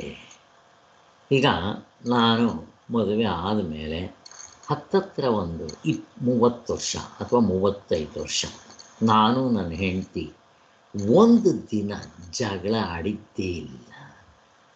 ಯಾವಾಗ ನಾನು ಈ ದಾರಿಗೆ ಬನ್ನೋ ಆವಾಗ ನನಗೆ ಗುರಿ ಫಿಕ್ಸ್ ಆಯಿತು. ಓಹೋ ಇದು ಅಂತ ಶುರುವಾಯ್ತು ನೋಡ್ರಿ. ಆವಾಗಲಿಂದ ಜಗಳ. ಇಲ್ಲಿ ಪ್ರಶ್ನೆ ಬರುತ್ತೆ, ಆಸೆಯ ದುಃಖಕ್ಕೆ ಮೂಲ ಕಾರಣ ಅಂತ ಬಂತಲ್ಲ ಅಂತ ಬರ್ತಾ ಇರುತ್ತೆ, ಏನೂ ಮಾಡೋಕ್ಕೆ ಬರೋದಿಲ್ಲ. ಆದರೆ ಇದು ನಮಗೆ ಗೊತ್ತಾಗುತ್ತೆ, ಅವ್ರಿಗೂ ಗೊತ್ತಾಗಿರುತ್ತೆ. ಗೊತ್ತಿದ್ದರೂ ಕೂಡ ಅಲ್ಲಿ ಅವ್ರದ್ದೇನೋ ಇರುತ್ತೆ. ಮೊದಲು ನನಗೇನು ಗೊತ್ತು, ಗುರಿ ಇಲ್ಲ. ಅವ್ರು ಎಲ್ಲೇನು ಹೇಳಿದ್ರೆ ಅಲ್ಲಿ ಬೇಕಾ ನಡಿ, ಅದು ಬೇಕಾ, ಇದು ಯಾವ ಕಲರ್ ಹೊಡಿಸ್ಬೇಕು ಮನೆಗೆ ಪೇಂಟ್, ನಿನಗೆ ಯಾವ ಕಲರ್ ಬೇಕು ಹೇಳು, ನನಗೆ ಯಾವುದಾದ್ರೂ ಓಕೆ, ಹಿಂಗಿರ್ತಾಯಿತ್ತು. ಈಗಲೂ ಅವೆಲ್ಲ ಹಾಗೇ ಇದೆ. ಈಗ ನನ್ನದು ಅನ್ನೋದೊಂದು ಗುರಿ ಆಗಿರೋದ್ರಿಂದ ಇಲ್ಲಿವರೆಗೂ ಸಂಸಾರ ಮಾಡಿದ್ದಾಯಿತು. ಇನ್ನು ನಾನೆಲ್ಲೂ ಬರೋಲ್ಲ, ಜೊತೆಲಿ ಬರೋಲ್ಲ, ಟ್ರಿಪ್ಗಳಿಗೆ ಬರೋಲ್ಲ, ಎಲ್ಲಿಗೂ ಹೋಗಲ್ಲ. ನನಗೋಸ್ಕರ ಮಾಡ್ಕೊಳ್ಳೋದಿದೆ, ನಾನು ಮಾಡ್ಕೊತೀನಿ. ಬರುತ್ತಾ ಇಲ್ವ ಜಗಳ? ಏನು ಮಾಡ್ತೀರಿ ಇವಾಗ? ಅದಕ್ಕೆ ಆಸೆಯೇ ದುಃಖಕ್ಕೆ ಮೂಲ ಕಾರಣ ಅಂತ ಹೇಳಿದ್ದೀರಲ್ಲ ಅಂತಂದರೆ ನಿಜ ಬರುತ್ತೀವೆಲ್ಲ. ಏನೂ ಮಾಡೋಕ್ಕೆ ಬರೋಲ್ಲ, ಇವು ಮಾಡಲೇಬೇಕು. ಇವರು ಯಾರೋ ರಾಮಾನುಜಾಚಾರ್ಯರಲ್ಲ, ರಾಘವೇಂದ್ರ ಸ್ವಾಮಿಗಳು ಸನ್ಯಾಸ ತೊಗೊಂಡಾಗ ಹೆಂಡತಿ ಬಾವಿಗೆ ಬಿದ್ದೋಗ್ತಾರೆ. ಈ ದುಃಖ ಆಯ್ತಲ್ಲ ಅಂತಂದರೆ ಅದು ಏನು ಮಾಡೋಕ್ಕೆ ಬರೋಲ್ಲ. ಆ ಥರ ಕೆಲವಿರುತ್ತೆ. ಬಿಡಿ, ಇಲ್ಲಿ ಮುಂದಕ್ಕೆ ಹೋಗೋಣ ಇವಾಗ. ಹೀಗೆ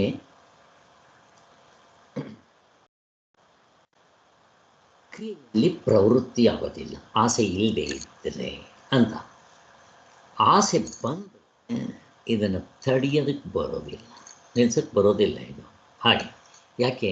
ಹಿಂದಿನ ಜನ್ಮದಲ್ಲಿ ಏನೋ ಒಂದು ಸಂಸ್ಕಾರ ಇರುತ್ತೆ, ಅದು ಎದ್ದುಕೊಂಡ್ರೆ ಈಗ ಕನ್ನಡ ರಾಮದಾಸರಿಗೆ ಆಯಿತು ಬಂತು ಗುರಿ, ಬಂದಿದ್ದ ತಕ್ಷಣ ಹೆಂಡತಿ ಮತ್ತು ಒಬ್ಬಳು ಮಗಳಿದ್ರು, ಮನೆ ಬಿಟ್ಟರು, ಹೊರಟೇ ಬಿಟ್ಟರು. ಹೇಗಿದೆ? ಬುದ್ಧ ಮಧ್ಯರಾತ್ರಿ ಎದ್ದ, ಅರಮನೆಯಲ್ಲಿ ಹುಟ್ಟಿ ರಾಜನ ಮಗ ಆಗಿದ್ದರೂ ಕೂಡ ಅವನು ಬಿಟ್ಟ, ಹೊರಟೇ ಬಿಟ್ಟ. ಹೇಗಿದೆ? ಹೆಂಡತಿ ಮಕ್ಕಳಿಗೆ ದುಃಖ ಆಗುತ್ತಲ್ಲ ಅಂತಂದರೆ ಇದು ನಿಜವಾಗಲೂ ಮನುಷ್ಯನ ಗುರಿ ಇರೋದು. ಇದನ್ನೇನಾದರೂ ಮಾಡಿ ಸಾಧಿಸಬೇಕು ಅಂತ. ಹೀಗೆ ಇದರಿಂದ ಕರ್ತೃಭೋಕ್ತೃತ್ವ ವ್ಯವಹಾರಕ್ಕಿಂತ ಮೊದಲು ಜ್ಞಾತೃಜ್ಞಾನಜ್ಞೇಯ ವ್ಯವಹಾರ ಇರಬೇಕು. ನೋಡಿರಿ, ಇಲ್ಲಿ ನಾವು ಚೆನ್ನಾಗಿ ಅರ್ಥ ಮಾಡ್ಕೋಬೇಕಿಲ್ಲಿ. ಇಲ್ಲಿ ಜ್ಞಾತೃತ್ವ, ಕರ್ತೃತ್ವ, ಭೋಕ್ತೃತ್ವ ಈ ಮೂರರಲ್ಲಿ ಮೊದಲು ಯಾವುದು ಅಂತ. ಮೊದಲು ಜ್ಞಾತೃವೇ. ಎಷ್ಟೊಂದು ಸರ್ ನಿಮ್ಗೆ ಎಕ್ಸಾಂಪಲ್ ಕೊಟ್ಟಿದ್ದೀನಿ. ಮೊದಲು ಎತ್ಕೊಂತ ನಮಗೆ ಜ್ಞಾನ ಆಗಬೇಕಿಲ್ಲಿ ಮನಸ್ಸಿನಲ್ಲಿ. ಆ ಜ್ಞಾನ ಆದರೆ ಅದು ಕ್ರಿಯಾರೂಪದಲ್ಲಿ ಮುಂದಕ್ಕೆ ಹೋಗುತ್ತೆ. ಕ್ರಿಯಾರೂಪ ಆದಮೇಲೆ ಅದು ಒಳ್ಳೆಯದಾಗ್ಬೋದು, ಕೆಟ್ಟದ್ದಾಗ್ಬೋದು. ಆ ಫಲ ನಾನೇ ಅನುಭವಿಸ್ಬೇಕು. ಭೋಕ್ತೃತ್ವ. ಆದ್ದರಿಂದ ಹಾಗೆ ಇವಾಗ ನಾನು ಹೋಗ್ತಾ ಇರ್ತೇನೆ, ಮಾವನನ್ನು ಕಂಡಿದ್ದ ತಕ್ಷಣ ಜ್ಞಾನ ಫಸ್ಟ್, ಆಮೇಲೆ ಅದು ಕೊಂಡ್ಕೋಬೇಕು ಕ್ರಿಯೆ. ಅದಾದಮೇಲೆ ಮನೆಗೆ ತಗೊಂಡು ಕುಯ್ದು ಅನುಭವಿಸ್ಬೇಕು ಅನ್ನೋದು. ಹೀಗೆ ಸೊ ಇವುಗಳಲ್ಲಿ ಜ್ಞಾತೃಕ್ಕೆ ತುಂಬ ಇಂಪಾರ್ಟೆಂಟು. ಆದ್ದರಿಂದ ಕುಂಬಾರನು ಜ್ಞಾತೃ. ಇದು ಇಂಥ ಕ್ರಿಯೆಯನ್ನು ಅರಿಯುವವನು. ಅವನಿಗೆ ಕ್ರಿಯಾಕಾರಕ ಫಲಗಳ ಜ್ಞಾನ ಅರಿವು ಇರಬೇಕು. ಅವನಿಗೆ ಹೇಗೆ ಮಾಡಬೇಕು ಏನು ಅವೆಲ್ಲ ಇದ್ದೇ ಇರುತ್ತೆ ಆಯಾ ಪ್ರೊಫೆಷನ್ಸ್ಗಳಲ್ಲಿ. ಹಾಗೆ ಅಲ್ಲಿಗೆ ಜ್ಞೇಯ ಅಂದರೆ ವಿಷಯ. ಒಂದು ವಿಷಯದ ಜ್ಞಾನವು ವಸ್ತು ಸ್ವರೂಪಕ್ಕೆ ಅನುಗುಣವಾಗಿ ಅದು ಹಾಗೆ ಇದ್ದರೆ ಅದನ್ನು ಇಲ್ಲಿ ಯಥಾರ್ಥ ಜ್ಞಾನ, ಅಯಥಾರ್ಥ ಜ್ಞಾನ ಅಂತಾರೆ. ಹಾಗಂದರೆ ಏನೋ ಅನ್ನೋ ಪ್ರಶ್ನೆ ಬರುತ್ತೆ. ಇಲ್ಲಿ ಪರಮಾರ್ಥ ಚಿಂತಾಮಣಿಯಲ್ಲಿ ಕೂಡ ಈ ವರ್ಡ್ಗಳು ಬಂದಿತ್ತು. ಯಥಾರ್ಥ ಜ್ಞಾನ, ಅಯಥಾರ್ಥ ಜ್ಞಾನ. ಯಥಾ ಅಂತಂದರೆ ಹೇಗಿದ್ದರೆ ಹಾಗೆ, ಯಥಾ. ಅಯಥಾರ್ಥ ವಿರುದ್ಧವಾಗಿ.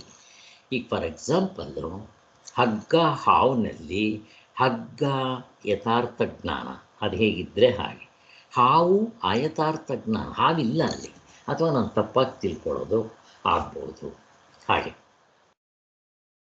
ಒಂದು ವಿಷಯದ ಜ್ಞಾನವು ವಸ್ತು ಸ್ವರೂಪಕ್ಕೆ ಅನುಗುಣವಾಗಿ, ವಸ್ತುತಂತ್ರ, ವಸ್ತು ಹೀಗಿದ್ದರೆ ಹಾಗೇ ನಾನು ನೋಡಿಬಿಟ್ರೆ, ಈಗ ಅಲ್ಲಿರೋದು ಹಗ್ಗ ಅಂತ ನೋಡಿಬಿಟ್ರೆ ಅದು ಯಥಾರ್ಥ ಜ್ಞಾನ. ಅದು ಬಿಟ್ಟು ನಾನು ಬೇರೆ ಅಂತ ನೋಡಿದ್ರೆ ಅದು ಅಯಥಾರ್ಥ ಜ್ಞಾನ, ಅದು ಅಲ್ಲ ಅಂತ ಆಮೇಲೆ ಗೊತ್ತಾಗುತ್ತೆ ನಮ್ಗೆ. ಆವಾಗಲೇ ಗೊತ್ತಾಗದೇ ಇರ್ಬೋದು, ಹೊರತು ಕರ್ತೃವಿಗೆ ಇಷ್ಟವಾದ ಫಲವನ್ನು ಕೊಡಲಾರದು. ಆದ್ದರಿಂದ ವಸ್ತುವನ್ನು ಸರಿಯಾಗಿ ತಿಳಿಸುವುದಕ್ಕೆ ತಕ್ಕ ಕರಣಗಳು ಬೇಕು. ಇಲ್ಲಿ ಕರಣಗಳು ಅಂತಂದರೆ ಇನ್ಸ್ಟ್ರೂಮೆಂಟ್ಸ್ ಅಲ್ವಾ. ಹಾಗೆ ಈ ಸೈಂಟಿಸ್ಟ್ಗಳು ನಮಗೆ ದೇವರು ಕೊಟ್ಟಿರೋ 19 ಇನ್ಸ್ಟ್ರೂಮೆಂಟ್ಸ್ ಅಲ್ಲದೆ ಬೇರೆ ಇನ್ಸ್ಟ್ರೂಮೆಂಟ್ಗಳು ಉಪಯೋಗಿಸ್ತಾರೆ. ದೂರದಲ್ಲಿರೋದು ನೋಡೋಕ್ಕೆ ಟೆಲಿಸ್ಕೋಪು, ಹತ್ತಿರದಲ್ಲಿರೋದು ನೋಡೋದಕ್ಕೆ ಈ ಮೈಕ್ರೋಸ್ಕೋಪು, ಹಿಂಗೆಲ್ಲ ಬೇಕಾದಷ್ಟು ಇನ್ಸ್ಟ್ರೂಮೆಂಟ್ಸ್ ಉಪಯೋಗಿಸ್ತಾರೆ. ಅಷ್ಟು ಮಾತ್ರ ಅಲ್ಲ, ಎಲ್ಲ ಇನ್ಸ್ಟ್ರೂಮೆಂಟ್ಸ್. ಈಗ ಎಕ್ಸ್ರೇ ತೆಗೆಯೋದಕ್ಕೆ, ಬ್ಲಡ್ ಟೆಸ್ಟ್ ಮಾಡೋದಕ್ಕೆ, ಮತ್ತು ನಾವು ವೆಹಿಕಲ್ನಲ್ಲಿ ಹೋಗಬೇಕಾದ್ರೆ, ಜರ್ನಿ ಮಾಡಬೇಕಾದ್ರೆ ವೆಹಿಕಲ್ಸು, ಮತ್ತು ಪ್ರತಿಯೊಂದಕ್ಕೂ ನೋಡಿರಿ, ಮೊಬೈಲು, ಲ್ಯಾಪ್ಟಾಪು, ಐಪ್ಯಾಡು, ಹೀಗೆ ವೆಹಿಕಲ್ಸು, ಹೀಗೆಲ್ಲ ನಾವು ಉಪಯೋಗಿಸ್ಕೊತೀವಿ ಇನ್ಸ್ಟ್ರೂಮೆಂಟ್ಸ್ನ ಅಂತ. ಆದ್ದರಿಂದ ವಸ್ತುವನ್ನು ಸರಿಯಾಗಿ ತಿಳಿಸೋಕ್ಕೆ ತಕ್ಕ ಕರ್ಣಗಳು ಬೇಕು. ಇದಕ್ಕೆ ಏನಂತ ಕರೀತಾರೆ? ಕರ್ಣಗಳು. ಇದಕ್ಕೆಲ್ಲ ಪ್ರಮಾಣಗಳು ಅಂತ ಕರೀತಾರೆ. ಪ್ರಮಾಣ ಅಂತಂದರೆ ಇನ್ಸ್ಟ್ರೂಮೆಂಟ್ಸ್, ನಾವು ಉಪಯೋಗಿಸೋ ಕಾರಣಗಳು ಅಂತ ಹೇಳ್ತೀವಿ. ಆದ್ದರಿಂದ ವಸ್ತುಗಳನ್ನು ನೇರಾಗಿ ಕಾಣಬಲ್ಲ ಇಂದ್ರಿಯಗಳು. ಹಾಗೆ ಸೊ ವಸ್ತು ಹೇಗಿದ್ದರೆ ಹಾಗೆ ನೋಡಬೇಕಾದ್ರೆ ಏನಂತ ಹೇಳ್ತೀವಿ? ಈಗ ಫಾರ್ ಎಕ್ಸಾಂಪಲ್ಲು ಇಲ್ಲಿ ನೀವೆಲ್ಲ ಇದ್ದೀರಾ, ನನಗೆ ಗೊತ್ತಾಗ್ತಾ ಇದೆ. ಶ್ರೀಧರ್ ಅವರಿದ್ದಾರೆ, ಕಲ್ಪನಾ ಇದ್ದಾರೆ, ಗೋಕುಲ ಅವರಿದ್ದಾರೆ, ಗೋಕುಲ ಅವ್ರ ಚಿತ್ರ ಇದೆ, ಮಿಕ್ದವ್ರದ್ದಿಲ್ಲ. ಇಲ್ಲಿ ವಸಂತ, ಕೃಷ್ಣವೇಣಿ ಇದ್ದಾರೆ. ಹೇಗೆ ಗೊತ್ತಾಯಿತು? ಪ್ರತ್ಯಕ್ಷ ಪ್ರಮಾಣ. ನನ್ನ ಕಣ್ಣಿಂದ ನೋಡ್ತಾ ಇದ್ದೀನಿ. ಹಾಗೆ ನಾನು ವಿಡಿಯೋಗೂ ಬರ್ತೀರ. ಇವಾಗ ನಿಮ್ಮ ಶಬ್ದ ಕೇಳ್ತಾ ಇದ್ದೆ, ನಾನು ಮಾತಾಡ್ಬೋದು, ನೀವು ನಾನು ಮಾತಾಡೋದು ನೋಡಿ, ನಾನು ಮಾತಾಡೋದನ್ನು ಕೇಳ್ತಾ ಇದ್ದೀರಾ, ನಾನು ಆಡಿಯೋ ವಿಡಿಯೋ ಎರಡೂ ಕೇಳ್ತಾ ಇದ್ದೀರಾ. ನಿಮಗೆ ಹೇಗಿದು? ನಿಮಗೆ ಪ್ರತ್ಯಕ್ಷ ಪ್ರಮಾಣ. ಇಂದ್ರಿಯಗಳು ಕಂಡ ಗುರುತಿನಿಂದ ಊಹಿಸಿ ತಿಳಿಯೋದಕ್ಕೆ ಏನಂತಾರೆ? ಅದಕ್ಕೂ ಸಾಧನ. ಅದಕ್ಕೆ ಏನಂತಾರೆ? ಅನುಮಾನ ಪ್ರಮಾಣ. ಎಲ್ಲ ನಿಮ್ಗೆ ಗೊತ್ತಿರದೆ ಅಲ್ವಾ? ಒಟ್ಟು ಪ್ರಮಾಣಗಳು ಎಷ್ಟು ಹೇಳ್ತಾರೆ ಅವರು? ಪ್ರತ್ಯಕ್ಷ, ಅನುಮಾನ, ಶಬ್ದ ಪ್ರಮಾಣ, ಆಮೇಲೆ ಉಪಮಾನ, ಅರ್ಥಾಪತ್ತಿ, ಅನುಪಲಬ್ಧಿ, ಹೀಗೆ 6 ಪ್ರಮಾಣಗಳನ್ನು ಹೇಳ್ತಾರೆ. ಎಲ್ಲ ಗೊತ್ತಿರೋದೆ ನಮಗೆ. ಇಲ್ಲಿ ಒಂದು ಕಡೆ ತೊಗೊಂಬಂದು ಅದರ ಅರ್ಥ ಪಕ್ಕದಲ್ಲೇ ಬ್ರಾಕೆಟ್ನಲ್ಲಿ ಕೊಡ್ತಾರೆ ಅನ್ನೋದಕ್ಕೋಸ್ಕರ. ಹೀಗೆ ಪ್ರತ್ಯಕ್ಷ ಅಂತಂದರೆ ಇಂದ್ರಿಯಗಳನ್ನು ಉಪಯೋಗಿಸ್ಕೊಂಡು ಅಲ್ಲಿ ಬೆಳಕಿರಬೇಕು. ಸೂರ್ಯನ ಬೆಳಕೋ, ಚಂದ್ರನ ಬೆಳಕೋ, ಅಥವಾ ಆರ್ಟಿಫಿಷಿಯಲ್ ಬೆಳಕೋ, ಆ ವಸ್ತು ಫಸ್ಟ್ ಆಫ್ ಆಲ್ ವಸ್ತು ಇರಬೇಕು. ವಸ್ತು ಮೇಲೆ ಬೆಳಕು ಬೀಳಬೇಕು. ಆ ವಸ್ತುಗೂ ನಿಮ್ಮ ಕಣ್ಣಿಗೆ, ನೋಡೋದಾದರೆ ಕಣ್ಣು, ಕೇಳೋದಾದರೆ ಕಿವಿ, ಅದಕ್ಕೆ ಸಂಬಂಧವಾಗಬೇಕು.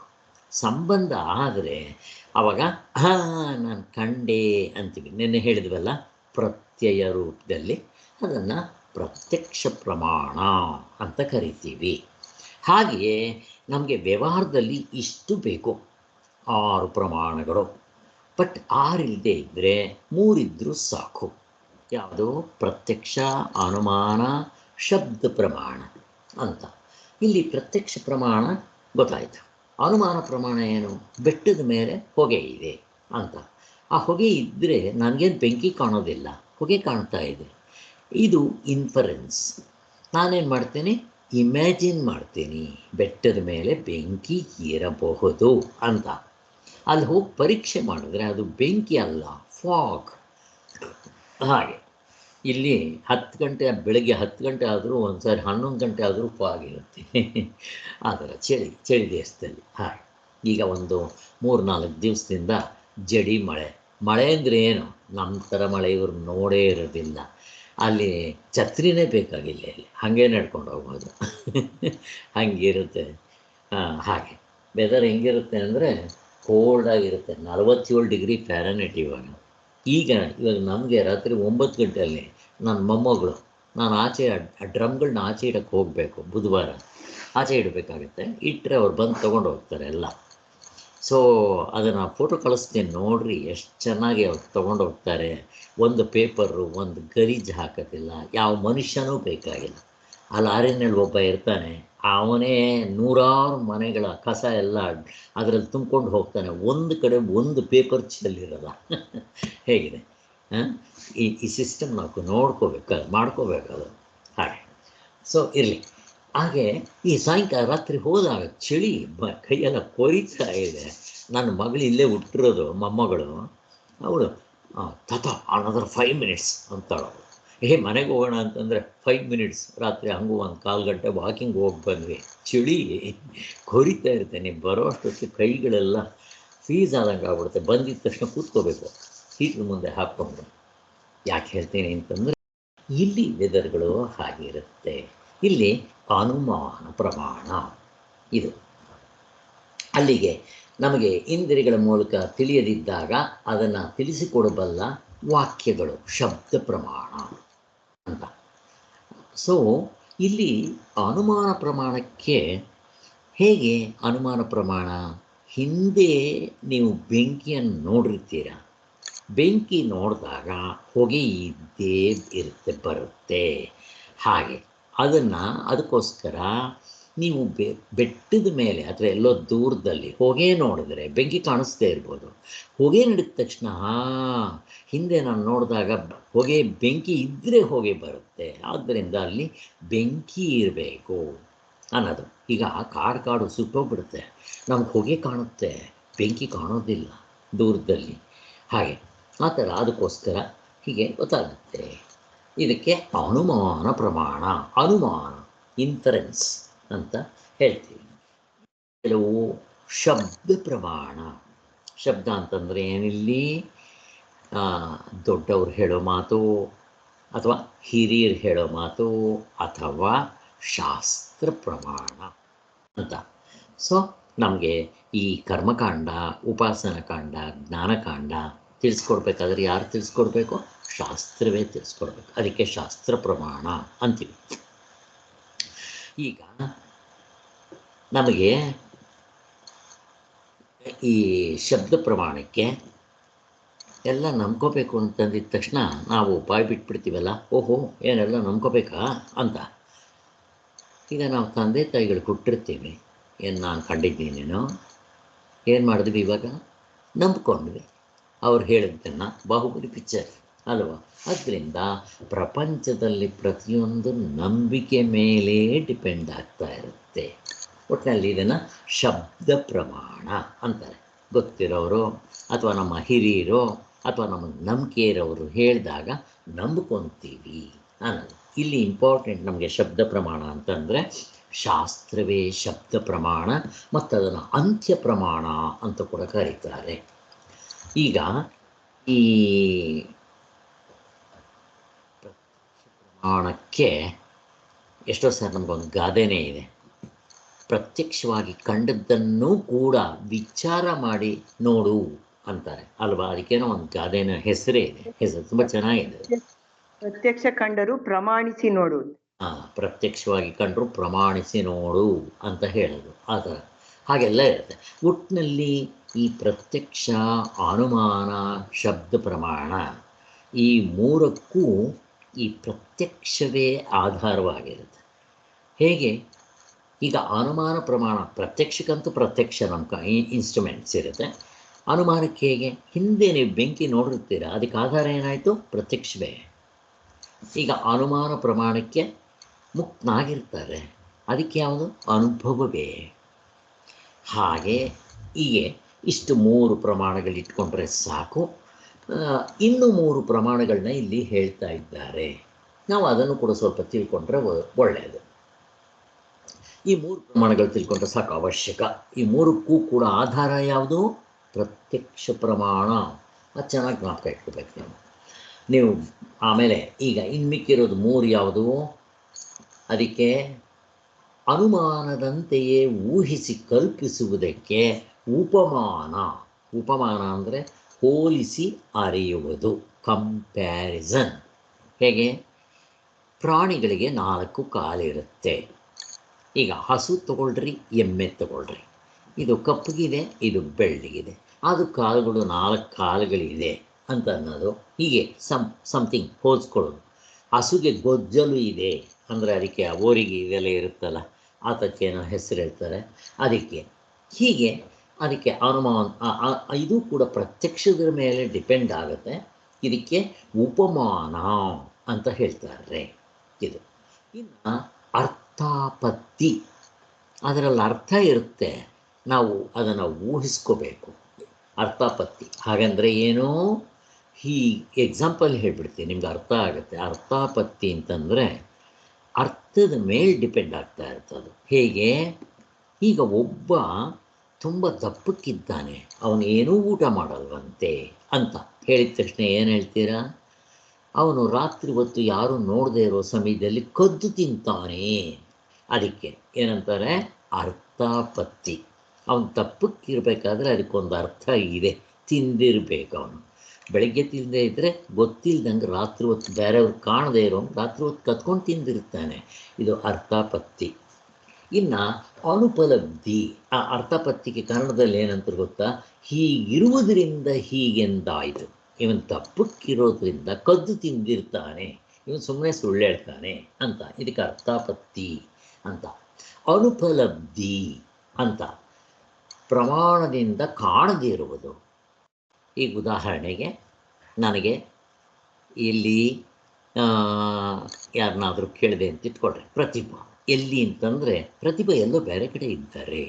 ಹೇಗೆ ಗೊತ್ತು ನಿಮಗೆ? ಇಲ್ಲಿ ಪ್ರವಚನಕ್ಕೆ ಬಂದಿಲ್ಲ, ಇಲ್ಲಿ ಬಲ್ಲದೇ ಇರೋದರಿಂದ ಬೇರೆ ಕಡೆ ಇರಲೇಬೇಕು ಅಲ್ವಾ? ಇಲ್ಲಿಲ್ದಿದ್ರೆ ಬೇರೆ ಕಡೆ ಇರಬೇಕು, ಯಾಕೆಂದರೆ ಇಷ್ಟೊತ್ತಿಗೆ ಇಲ್ಲಿ ಬರ್ತಾ ಇದ್ದರು. ಇದನ್ನು ಏನಂತ ಕರೀತಾರೆ? ಅನುಪಲಬ್ಧಿ. ಇಲ್ಲಿ ಪ್ರಮಾಣದಿಂದ ಕಾಣದೇ ಇರೋದು, ನಮಗಿಲ್ಲಿ ಕಾಣ್ತಾ ಇಲ್ಲ, ಅದಕ್ಕೆ ಬೇರೆ ಕಡೆ ಇದ್ದಾರೆ ಅಷ್ಟೇ ಅಂತ ಹೇಳ್ತೀವಲ್ಲ. ಇದು ಒಟ್ಟಿನಲ್ಲಿ 6 ಪ್ರಮಾಣಗಳು. ಈಗ ಮೊದಲನೇ 3ಕ್ಕೆ ಪ್ರತ್ಯಕ್ಷ ಪ್ರಮಾಣ ಅಂತ ಹೇಳಿದರೆ ಆಧಾರ. ಇನ್ನು ಮಿಕ್ಕಿರೋ 3 ಉಪಮಾನ, ಅರ್ಥಾಪತ್ತಿ, ಅನುಪಲಬ್ಧಿ, ಇದಕ್ಕೂ ಕೂಡ ಯಾವುದು ಆಧಾರ ಅಂತ ಪ್ರಶ್ನೆ ಕೇಳ್ತಾ ಇದ್ದೀನಿ ನಿಮ್ಮನ್ನು. ಪ್ರತ್ಯಕ್ಷನೇ ಸರ್. ತುಂಬ ನಾವು ನೋಡಿರ್ಬೇಕು ಅವ್ರನ್ನ, ಅದರಿಂದನೇ ಎಲ್ಲಾನು ಆಗೋದು. ಅನುಪಲಬ್ಧಿ, ಅರ್ಥಾಪತ್ತಿ ಎಲ್ಲಾನು. ಅದಕ್ಕೋಸ್ಕರನೇ ಎಲ್ಲದಕ್ಕೂ ಡೈರೆಕ್ಟ್ ಆರ್ ಇಂಡೈರೆಕ್ಟ್ ಆಗಿ ಪ್ರತ್ಯಕ್ಷ ಪ್ರಮಾಣವೇ ಆಧಾರವಾಗಿರುತ್ತೆ. ಇದು ತುಂಬ ಇಂಪಾರ್ಟೆಂಟ್ ಅಷ್ಟು. ಕೊನೆಗೆ ಇಲ್ಲಿ ನಮಗೆ ಬೇಕಾದಷ್ಟು ಜನ ಇದ್ದಾರೆ. ಅವರಲ್ಲಿ ಕೆಲವರು 6 ಪ್ರಮಾಣಗಳನ್ನ ಇಟ್ಕೊತಾರೆ, ಇನ್ನು ಕೆಲವರು 4, ಇನ್ನು ಕೆಲವರು 3, ಇನ್ನು ಕೆಲವರು 2, ಇನ್ನು ಕೆಲವರು ಒಬ್ಬರೇ ಒಂದೇ ಸಾಕು ಅಂತಾರೆ. ಹೀಗೆ ಯಾರ್ಯಾರು ಚಾರ್ವಾಕರು ಪ್ರತ್ಯಕ್ಷ ಪ್ರಮಾಣವನ್ನು ಮಾತ್ರ ಇಟ್ಕೊತಾರೆ, ಇನ್ಯಾವುದೂ ನಂಬಲ್ಲ ಅವರು. ಕಣ್ಣಕ್ಕೆ ಕಾಣಬೇಕ್ರಿ, ನೀವು ಸ್ವರ್ಗ ನರ್ಕ ಮೋಕ್ಷ ಅಂತೀರ, ತೆಗೆದು ಬಿಸಾಕ್ರಿ. ಕಂಡವನು ಯಾರು? ತಿರ್ಗಾ ಹುಟ್ಟು ಬರ್ತಾನೆ, ಪುನರ್ಜನ್ಮ ಇಲ್ಲ, ಎಂಥದ್ದು ಇಲ್ಲ. ಅದಕ್ಕೆ ಇವರು ಚಾರ್ವಾಕರು ಅಂತ. ಚಾರ್ವಾಕರು ಅಂತ ಯಾಕೆ ಹೆಸರು ಹೇಳಿದ್ದಾರೆ ಅಂದರೆ ಅವ್ರು 4ಕ್ಕೆ ಒಪ್ಪೋದು, 5 ಭೂತಗಳನ್ನ ಒಪ್ಪಲ್ಲ ಅವರು. ಆಕಾಶ ಒಪ್ಪಲ್ಲ, ಯಾಕೆ? ಕಣ್ಣು ಕಾಣೋಲ್ಲ, ಆಕಾಶ ಇಲ್ಲ. ಹಾಗೆ ಅವ್ರು 4 ಒಪ್ತಾರೆ. ಯಾವುದು? ಗಾಳಿ, ಅಗ್ನಿ, ಜಲ, ಪೃಥ್ವಿ, 4. ಅದಕ್ಕೆ ಇವರಿಗೆ ಚಾರ್ವಾಕರು ಅಂತಾರೆ. ಇವರು ಬರೀ ಪ್ರತ್ಯಕ್ಷ ಪ್ರಮಾಣ ನಂಬೋರು, ಬೇರೆ ಯಾವುದು ನಂಬೋದಿಲ್ಲ. ಇನ್ನು 2 ನಂಬರವರು ಯಾರು? ಪ್ರತ್ಯಕ್ಷ ಅನುಮಾನ ಬುದ್ಧಿಸಮ್ನವರು. ಅನುಮಾನ ಅಂದರೆ ಏನಿದು? ಇಲ್ಲಿ ತರ್ಕ ಲಾಜಿಕ್ ಹೋಗಿ ಇರೋದ್ರಿಂದ ಬೆಂಕಿ ಇರಬೇಕು, ಲಾಜಿಕ್ ಅಂತಿರಲ್ಲ ಹಾಗೆ. ಸೊ ಬುದ್ಧಿಸಮ್ನವರು 2 ಇಟ್ಕೊತಾರೆ. 3 ಇಟ್ಕೊಳ್ಳೋರು ಯಾರು? ಪ್ರತ್ಯಕ್ಷ ಅನುಮಾನ ಶಬ್ದ ಪ್ರಮಾಣ. ಯಾರು ಇಟ್ಕೊತಾರೆ? 3 ಈ ಕಪಿಲ ಸಾಂಖ್ಯರು 3 ಇಟ್ಕೊತಾರೆ. ಇನ್ನು ನೈಯಾಯಿಕರು 4 ಇಟ್ಕೊತಾರೆ. ಯಾವ್ಯಾವುದು? ಪ್ರತ್ಯಕ್ಷ ಅನುಮಾನ ಶಬ್ದ ಮತ್ತು ಉಪಮಾನ 4 ಇಟ್ಕೊತಾರೆ ಅವರು. ಇನ್ನು 6 ಇಟ್ಕೊಳ್ಳೋರು ಯಾರಾದರೂ ಇದ್ದಾರಾ ಅಂತಂದರೆ ಪೂರ್ವಮೀಮಾಂಸಕರು ಈ 6 ಇಟ್ಕೊತಾರೆ ಅಂತ ಹೇಳ್ತಾರೆ. ಅಲ್ಲಿಗೆ ಇಷ್ಟೇ ಹೊರತು ಇನ್ನೇನಿಲ್ಲ. ಸುಮ್ಮನೆ ನಾವು ತಿಳ್ಕೊಂಡಿದ್ರೆ ಸ್ವಾಮಿಗಳು ಪುಸ್ತಕಗಳು ಓದೋದಾಗ ಅವರು ಇಲ್ಲೆಲ್ಲ ತಿಳಿಸಿರ್ತಾರೆ, ಇವನ್ನೆಲ್ಲ ತಿಳಿಸಿದ್ದಾರೆ. ಅದು ಇಲ್ಲದೆ ನಮ್ಗೆ ಹೆಂಗೆ ಗೊತ್ತಾಗಬೇಕು? ಅವ್ರದ್ದು ಎಲ್ಲ ಥರ ಪುಸ್ತಕಗಳು ನಾವು ಓದ್ತಾ ಇದ್ದರೆ ಓವರಾಲ್ ಪಿಕ್ಚರ್ ನಮಗೆ ಕ್ಲೀನಾಗಿ ಐಡಿಯಾ ಬರುತ್ತೆ, ಇವು ಸಹಾಯ ಆಗುತ್ತೆ ಅಂತ ಗೊತ್ತಾಯ್ತು ಅಲ್ಲಿಗೆ. ಸೊ ಇಷ್ಟು ಗೊತ್ತಾಯಿತು. ಬೇರೆ ಪ್ರಮಾಣಗಳು ಉಂಟು, ಒಟ್ಟು 6, ಇಷ್ಟೇ 6 ಇರೋದು. ಸೊ ನಮ್ಮ ದರ್ಶನಕಾರರಲ್ಲಿ, ವೆಸ್ಟರ್ನ್ ಫಿಲಾಸಫರ್ಸಲ್ಲಿ ಮತ್ತು ಬುದ್ಧಿಸಮ್ನವರಲ್ಲೂ ಎಲ್ಲರೂ ಅವರವರು ಬೇಕಾಗಿರೋದನ್ನು ಇಟ್ಕೊಳ್ತಾರೆ. ಹೀಗೆ ಅಲ್ಲಿಗೆ ಸರಿಯಾದ ತಿಳುವಳಿಕೆ ಬೇಕಾದ ಇಂದ್ರಿಯಗಳೆಂಬ ಪ್ರಮಾಣ, ಅವುಗಳಿಂದ ಅರಿಯುವುದಕ್ಕೆ ತಕ್ಕ ಪ್ರಮೇಯ. ಪ್ರಮೇಯ ಅಂದರೆ ಹೊರಗಡೆ ಇರೋ ವಸ್ತುಗಳು. ಹೇಳಿದ್ವಿ ಆವಾಗಲೇ ಪ್ರಮೇಯ ಅಂದರೆ ಯಾವ್ಯಾವುದಕ್ಕೆ ಹೇಳಬೇಕು ಅಂತ. ವ್ಯವಹಾರದ ದೃಷ್ಟಿಯಿಂದ ಈ 19 ಮುಖಗಳು ಸಬ್ಜೆಕ್ಟು, ಅಲ್ಲಿಂದ ಹೊರಗಡೆ ಇರೋದು ಆಬ್ಜೆಕ್ಟು. ಪಾರಮಾರ್ಥಿಕ ದೃಷ್ಟಿಯಿಂದ ಪರಮಾತ್ಮ ಸಬ್ಜೆಕ್ಟು, ಮಿಕ್ಕಿರೋದೆಲ್ಲ ಆಬ್ಜೆಕ್ಟು. ಅಲ್ಲಿ ಆಬ್ಜೆಕ್ಟು ಸಬ್ಜೆಕ್ಟು, ಪ್ರಮೇಯ ಪ್ರಮಾಣಗಳು ಪ್ರಮಾತೃ ಅನ್ನೋ ವ್ಯವಹಾರ, ಪ್ರಮಾತೃ ಪ್ರಮಾಣ ಪ್ರಮೇಯ ವ್ಯವಹಾರ ಅನಿಸುತ್ತೆ. ಹೀಗೆ ಈ ಪ್ರಮಾತೃ ಪ್ರಮಾಣ ಪ್ರಮೇಯ ವ್ಯವಹಾರ, ಇದಕ್ಕೆ ತ್ರಿಪುಟಿ ಮುಕ್ಕುಪ್ಪೆ ಅಂತ ಹೇಳ್ತಾರೆ. ಇದು ದೃಶ್ಯ ಪ್ರಪಂಚದಲ್ಲಿ ಮಾತ್ರ ಸಾಧ್ಯ. ಎಲ್ರಿಗೂ ದೇವತೆಗಳಿಂದ ಹಿಡಿದು ಪ್ರಾಣಿಗಳವರೆಗೂ. ಪ್ರಾಣಿಗಳಿಗೆ ಅರ್ಥ ಆಗೋದಿಲ್ಲ, ಬಟ್ ಅವುಗಳಿಗೂ ಇದೆ, ಇಷ್ಟಿದೆ. ಹಾಗೆ ಅಲ್ಲಿ ಮಾತೃ ಪ್ರಮಾಣ ಪ್ರಮೇಯ, ಇದಕ್ಕೆ ತ್ರಿಪುಟಿ ಅಂತ ಕರಿತೀವಿ. ಇದು ಜ್ಞಾನ ತಗೊಂಡ್ರೂ ಕೂಡ ಅಷ್ಟೇ. ಜ್ಞಾತೃ ಜ್ಞಾನ ಜ್ಞೇಯ, ಕೆಲಸ ತಗೊಂಡಾಗ ಕರ್ತೃ ಕರ್ಮ ಕ್ರಿಯಾ, ಆಮೇಲೆ ಅದನ್ನು ಅನುಭವಿಸ್ಬೇಕಾದ್ರೆ ಭೋಕ್ತೃ ಭೋಗ ಭೋಗ್ಯ. ಹೀಗೆ ಇದಕ್ಕೆ ವ್ಯವಹಾರ. ಮತ್ತು ಇದಕ್ಕೆ ಇವು ಕಾಯವಾಚ ಮನಸ ಉಪಯೋಗಿಸ್ಬೇಕು.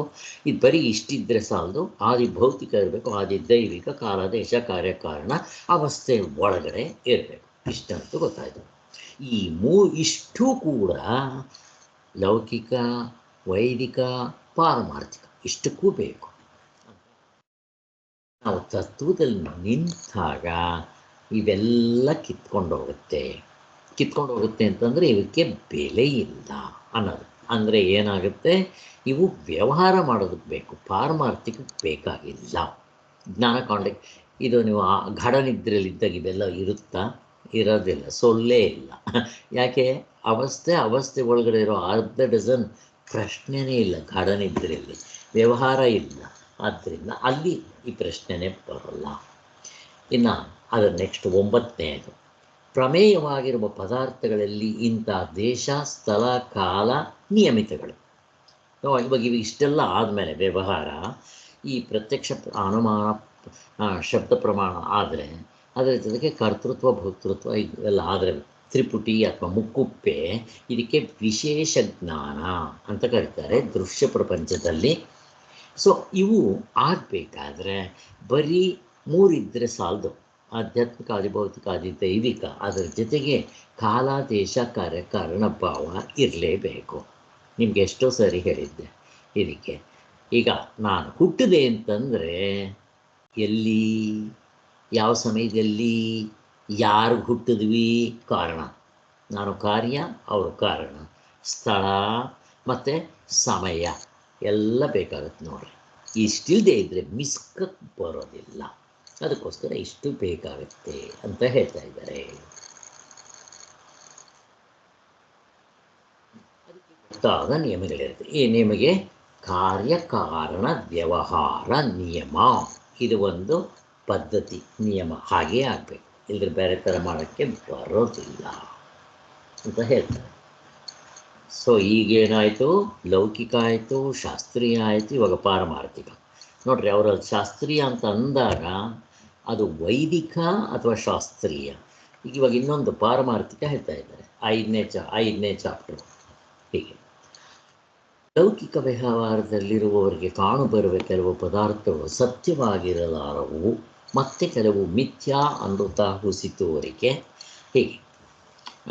ಹೀಗೆ ಅಲ್ವಾ. ಈಗ ಪಾರಮಾರ್ಥಿಕದಲ್ಲಿ ವ್ಯವಹಾರದಲ್ಲಿ ನಮಗೆ ಇವೆಲ್ಲ ಸತ್ಯವಾಗಿರುತ್ತೆ. ಹಾಗೆ ವ್ಯವಹಾರದಲ್ಲೂ ಕೂಡ ನಮಗೆ ಈ ಥರದ್ದಿರುತ್ತೆ. ಏನಂತ ಹೇಳ್ತೀವಿ, ಅದು ಲೌಕಿಕ ಆಗಲಿ, ವೈದಿಕ ಆಗಲಿ, ಪಾರಮಾರ್ಥಿಕವಾಗಲಿ ವ್ಯವಹಾರ ಮಾಡುವಾಗ ಕೆಲವು ವಸ್ತುಗಳು ಸತ್ಯ ಅಂತಲೂ ಇನ್ನು ಕೆಲವು ಸುಳ್ಳು ಅಂತಲೂ ನಮಗೆ ಗೊತ್ತಾಗ್ತಾ ಇರುತ್ತೆ ಅಲ್ವಾ. ಯಥಾರ್ಥ ಜ್ಞಾನ, ಅಯಥಾರ್ಥ ಜ್ಞಾನ, ಈಗ ತಾನೇ ಹೇಳಿದ್ವಿ, ಅದಾಗ್ತಾ ಇರುತ್ತೆ. ಹೇಗೆ, ಈಗ ನೋಡ್ರಿ, ಲೌಕಿಕದಲ್ಲೇ ಹಗ್ಗವನ್ನು ಹಾವು ಅಂದ್ಕೊತೀನಿ. ಅಲ್ಲಿಗೆ ಹಗ್ಗ ಅಂತನ್ನೋದು ಅದು ಸತ್ಯವಾಗಿರೋ ವಸ್ತು ಇರಲಿ. ಅದು ವ್ಯಾವಹಾರಿಕ ಸತ್ಯವಾದರೂ ಆ ವ್ಯವಹಾರದಲ್ಲಿ ಅದು ಸತ್ಯ. ಹಾವು ಅಂತನ್ನೋದೇನು, ಮಿಥ್ಯ, ಅನೃತ, ಹುಸಿ ತೋರಿಕೆ, ಅದು ನಿಜವಾಗ್ಲೂ ಇಲ್ಲದೇ ಇರೋದು ಅಂತ ಹೀಗೆ. ಸೊ ಅಲ್ಲಿಗೇನಾಯಿತು, ಸತ್ಯ ಅಂತ ಹೇಳಬೇಕಾದ್ರೆ ನನಗೆ ಹಗ್ಗ ಸತ್ಯ ಅಂತಂದರೆ ನನ್ನ ಪ್ರತ್ಯಕ್ಷ ಪ್ರಮಾಣ. ಆದ್ದರಿಂದ ಅಲ್ಲಿ ಬೆಳಕಬೇಕು, ಅಷ್ಟೇ ಬೆಳಕು ಹಾಕಿದ್ವಿ. ನಿಮ್ಮ ಇಂದ್ರಿಯಗಳು ಚೆನ್ನಾಗಿರಬೇಕು. ಪ್ರತ್ಯಕ್ಷ ಪ್ರಮಾಣ, ಅದು ಪ್ರಮಾಣದಿಂದ ತೋರಿದ್ದನ್ನು ಯಾವುದಾದ್ರೂ ಪ್ರಯೋಜನ ಉಂಟು, ಅದು ಪ್ರಮಾಣದಿಂದ ತೋರಿದೆ, ಅದಕ್ಕೆ ಅದು ಹಾವು ಅಲ್ಲ ಹಗ್ಗ. ಸೊ ಇಲ್ಲಿ ನನಗೆ ಹಗ್ಗ ಅಂತ ಹಾವು ಅಂದಿದ ತಕ್ಷಣ ಓಡೋಗ್ತಾ ಇದ್ದೆ. ಈಗ ಹಗ್ಗ ಅಂದಿದ ತಕ್ಷಣ ನನಗೇನು ಭಯ ಇಲ್ಲ. ಅದೇ ರೀತಿ ನನಗೆ ಬೈ ಚಾನ್ಸ್ ಬೆಳ್ಳಿ ಅಂತ ಅನ್ನಿಸ್ತು ಅಂತ ಇಟ್ಕೊಳ್ರಿ. ಮಧ್ಯಾಹ್ನ ಸಮುದ್ರ ದಡದಲ್ಲಿ ಹೋಗ್ತಾ ಇದ್ರಿ, ಫಳಫಳ ಹೊಳೆಯೋಕ್ಕೆ ಶುರುವಾಯಿತು. ಬೆಳ್ಳಿ ಥರ ಕಂಡಿದ ತಕ್ಷಣ ಓಡೋಗ್ತೀರ ಬೆಳ್ಳಿ ಅಂತ ಎತ್ಕೊಳ್ಳೋಕ್ಕೆ. ಮೊದಲನೇ ಸಾರಿ ಎಲ್ಲರೂ ಟೋಪಿ ಬೀಳ್ತಾರೆ, ಚಿಕ್ಕ ಮಕ್ಕಳು ಮತ್ತು ಎಸ್ಪೆಷಲಿ.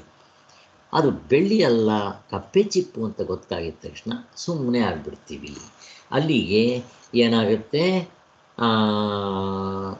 ಸುಖ ಪ್ರಾಪ್ತಿ, ದುಃಖ ನಿವೃತ್ತಿ ಕೆಲಸ ಮಾಡ್ತಾ ಇರ್ತೀವಿ ಅಂತ ಹಿಂದೆ ಕೂಡ ಹೇಳಿದ್ದಾಯಿತು. ಅಲ್ಲಿಗೆ ಪ್ರಯೋಜನ ಆಗಿದ ತಕ್ಷಣ ಆ ವಸ್ತು, ಅದಕ್ಕೆ ಅರ್ಥಕ್ರಿಯೆ ಅಂತ ಕರಿತೀವಿ. ಅರ್ಥಕ್ರಿಯೆ ಅಂದರೆ ಏನು, ನಾನು ಯಾವುದಾದ್ರೂ ಒಂದು ವಸ್ತುವನ್ನು ಸತ್ಯ ಅಂತ ಹೇಳಬೇಕಾದ್ರೆ ಅದು ಅರ್ಥಕ್ರಿಯೆ ಇರಬೇಕು. ಅರ್ಥಕ್ರಿಯೆ ಅಂದರೆ ಏನು, ಅದು ಅದರಿಂದ ನನಗೆ ಪ್ರಯೋಜನವಾಗಬೇಕು. ಈಗ ನನಗೆ ಹಗ್ಗ ನೋಡಿದೆ, ಪ್ರಯೋಜನ ಆಗುತ್ತೆ. ಯಾವುದಕ್ಕೆ, ಮೂಟೆ ಕಟ್ಟೋದಕ್ಕೆ. ದಾರದಿಂದ ಪ್ರಯೋಜನ ಇಲ್ವಾ, ನಾನು ಆಸವಾಗಿ ಹೇಳೋದು ನೇಣು ಹಾಕೋಕ್ಕೆ ಅಂತ. ಹಾಗೆ ಸೊ ಅರ್ಥಕ್ರಿಯೆ ಇಲ್ಲಿ ನಾವು ಬಂದಾಗ ಪರಮಾರ್ಥ ಚಿಂತಾಮಣಿ ಪೂರ್ತಿ ನನ್ನ ಮನಸ್ಸಿಗೆ ಬರಬೇಕಿಲ್ಲ ಒಂದು ಪಿಕ್ಚರು. ಏನಂತ, ಸತ್ಯ ಅಂತಂದರೆ ಹೇಗೆ ಹೇಳ್ತಾರೆ ಸ್ವಾಮಿ, ನಮ್ಗೆ ಇಲ್ಲಿಗೆ ಇಷ್ಟೇ ಸಾಕು ವ್ಯವಹಾರಕ್ಕೆ. ಅಲ್ಲಿಗೆ ಹಾವು ಅಂತನ್ನೋದು ಅದು ಅನೃತ, ಮಿಥ್ಯೆ, ಹುಸಿ ತೋರಿಕೆ ಅಂತ ಹೇಳಿದ್ಮೇಲೆ ಹಗ್ಗ ಅಂತನ್ನೋದೇನು ಸತ್ಯ. ಇರಲಿ ವ್ಯಾವಹಾರಿಕ ಸತ್ಯ, ಅದು ಅರ್ಥಕ್ರಿಯೆ ಉಪಯೋಗಕ್ಕೆ ಬರುತ್ತೆ ಅಂದ. ಅಲ್ಲಿಗೆ ಸತ್ಯ ಅಂತಂದರೆ ಹೇಗಿರುತ್ತದು? ಕಾಲದಲ್ಲಿರಬೇಕು, ದೇಶದಲ್ಲಿರಬೇಕು. ಅದು ಕಾಲ ದೇಶದಲ್ಲಿದ್ದರೆ ಸಾಕು ಅಂತ ಫಸ್ಟ್ ಎತ್ಕೊಂತಾನೆ ಹೇಳ್ತೀವಿ. ಹಾಗೆ ಹೇಳಿದ ತಕ್ಷಣ ಅದಕ್ಕೆ ಹಾವು ಸತ್ಯ ಅಲ್ಲ, ಪ್ರಾತಿಭಾಸಿಕ ಸತ್ಯ. ಕಾಲದಲ್ಲಿದೆ. ಎಲ್ಲಿ? ಸಾಯಂಕಾಲ 6 ಗಂಟೆಯಲ್ಲಿ. ಎಲ್ಲಿ? ಹಿತ್ತಲಲ್ಲಿ. ಕಾಲದಲ್ಲಿದೆ, ದೇಶದಲ್ಲಿದೆ. ನೀವು ವಿಚಾರ ಮಾಡಿ ತಿಳ್ಕೊಂಡಾಗ ಅದು ಹಾವಲ್ಲ ಅಂದಾಗ ಉಪಯೋಗ ಇಲ್ಲ. ಅದು ಕಚ್ಚಿದ್ರೂ ಸಾಯಲ್ಲ, ಅದಕ್ಕೆ ಹಾವಲ್ಲ ಅದು. ಅದೇ ಹಗ್ಗ ಸತ್ಯ. ಯಾಕೆ? ಕಾಲದಲ್ಲಿದೆ, ದೇಶದಲ್ಲಿದೆ, ಉಪಯೋಗಕ್ಕೆ ಬರುತ್ತೆ. ಹಾಗೆ ಸೊ ಯಾವಾಗ ಇದನ್ನು ಹೇಳ್ತೀವೋ ಅರ್ಥಕ್ರಿಯೆ ಅಂತ ಹೇಳ್ತೀವಿ, ಅಲ್ಲಿ ಉಪಯೋಗಕ್ಕೆ ಬರಬೇಕು. ಇರಲಿ ವ್ಯಾವಹಾರಿಕ ಸತ್ಯ ಆಯಿತು. ಆವಾಗ ಪೂರ್ವ ಪಕ್ಷಿ ಹೇಳ್ತಾನೆ, ಅಲ್ಲ ಸ್ವಾಮಿ, ಹಾಗೂ ಅದನ್ನು ಸತ್ಯ ಅಂತ ಅನ್ನೋಲ್ಲ ಅಂತಾನೆ. ಯಾಕಪ್ಪ ಅಂತಂದಾಗ, ಸ್ವಾಮಿ ಕನಸಿನಲ್ಲಿ ಕಾಲದಲ್ಲಿದೆ, ದೇಶದಲ್ಲಿದೆ, ಉಪಯೋಗಕ್ಕೆ ಬರುತ್ತೆ. ಅಲ್ಲಿ ಬಯಕೆ ಆಗಿರುತ್ತೆ, ನೀರೇ ಕುಡಿದಿರ್ತೀರ, ಹಗ್ಗ ಇರುತ್ತೆ, ಹಗ್ಗನೇ ಸಿಗುತ್ತೆ, ಅದನ್ನು ಮೂಟೆ ಕಟ್ಟಕ್ಕೆ ಉಪಯೋಗಿಸಿರ್ತೀರ. ಗಬಕ್ಕಂತ ಎಚ್ಚರ ಆಗೋಯ್ತು. ಈಗ ಹಗ್ಗ ತೋರಿಸಿ, ಆ ಮೂಟೆ ತೋರಿಸಿ, ಸುಳ್ಳು. ಆದ್ದರಿಂದ ಕಾಲದಲ್ಲಿದ್ದು, ದೇಶದಲ್ಲಿದ್ದು, ಅದು ಉಪಯೋಗಕ್ಕೆ ಬಂದಿದ್ದ ತಕ್ಷಣ ಸತ್ಯ ಅಂತ ಅನ್ನಕ್ಕೆ ಬರೋಲ್ಲಪ್ಪ ಅಂತ ಇನ್ನೊಂದು ಸ್ಟೆಪ್ ಮೇಲಕ್ಕೆ ಹೋದ್ವಿ. ಹಾಗಾದ್ರೆ ಏನು ಮಾಡಬೇಕು? ಕನಸು ಯಾರೋ ಒಬ್ರಿಗಾಗಿ ಸ್ವಾಮಿ, ನೀವೇನು ಹಿಂಗೆ ಮಾಡ್ತೀರಾ? ಮತ್ತೇನು ಮಾಡಬೇಕು ಇವಾಗ? ಒಂದು ಕೆಲಸ ಮಾಡಿ ಸ್ವಾಮಿ, ಆ ಕಾಲದಲ್ಲಿರಬೇಕು, ದೇಶದಲ್ಲಿರಬೇಕು, ಉಪಯೋಗಕ್ಕೆ ಬರಬೇಕು ಅಂದರೆ ಪ್ರಪಂಚದಲ್ಲಿರೋನ್ನೆಲ್ಲ ಒಂದು ಕಡೆ ಸೇರಿಸೋಣ ಅಂತ ಅವನು ಹೇಳ್ತಾನೆ. Is it possible? ಥಿಯರಿಟಿಕಲ್ ಆಗಿ ಕಾಣಿಸ್ಬೋದು, ಪ್ರಾಕ್ಟಿಕಲ್ ಆಗಿ ಹೈಲಿ ಇಂಪಾಸಿಬಲ್, ಸಾಧ್ಯನೇ ಇಲ್ಲ. ನಾನು ಅದಕ್ಕೆ ಹೇಳ್ತಾ ಇದ್ದೆ, ಏನಿಲ್ಲ, ಪಕ್ಕದ ನಿಮ್ಮ ಹಿಂದೆ ಮನೆ ಒಂದು 2-3 ಒಟ್ಕೊಂಡು ಟ್ರೈನಲ್ಲಿ ಸೇರಬೇಕು ಅಂತ ಅಂದರೆ ಬರ್ತಾರ ನೋಡ್ರಿ. ನನ್ನ ಎಕ್ಸ್ಪೀರಿಯನ್ಸು ಅಲ್ಲಿ ಇವ್ರನ್ನ ಕರೆದ್ಬಿಟ್ಟಿದ್ವಿ, MLA ಅವ್ರನ್ನ. ಅವರು ಯಾರು, ಅವ್ರ ಹೆಸರೇನಪ್ಪ, MLA ನಮ್ಮ ಏರಿಯಾಗೆ,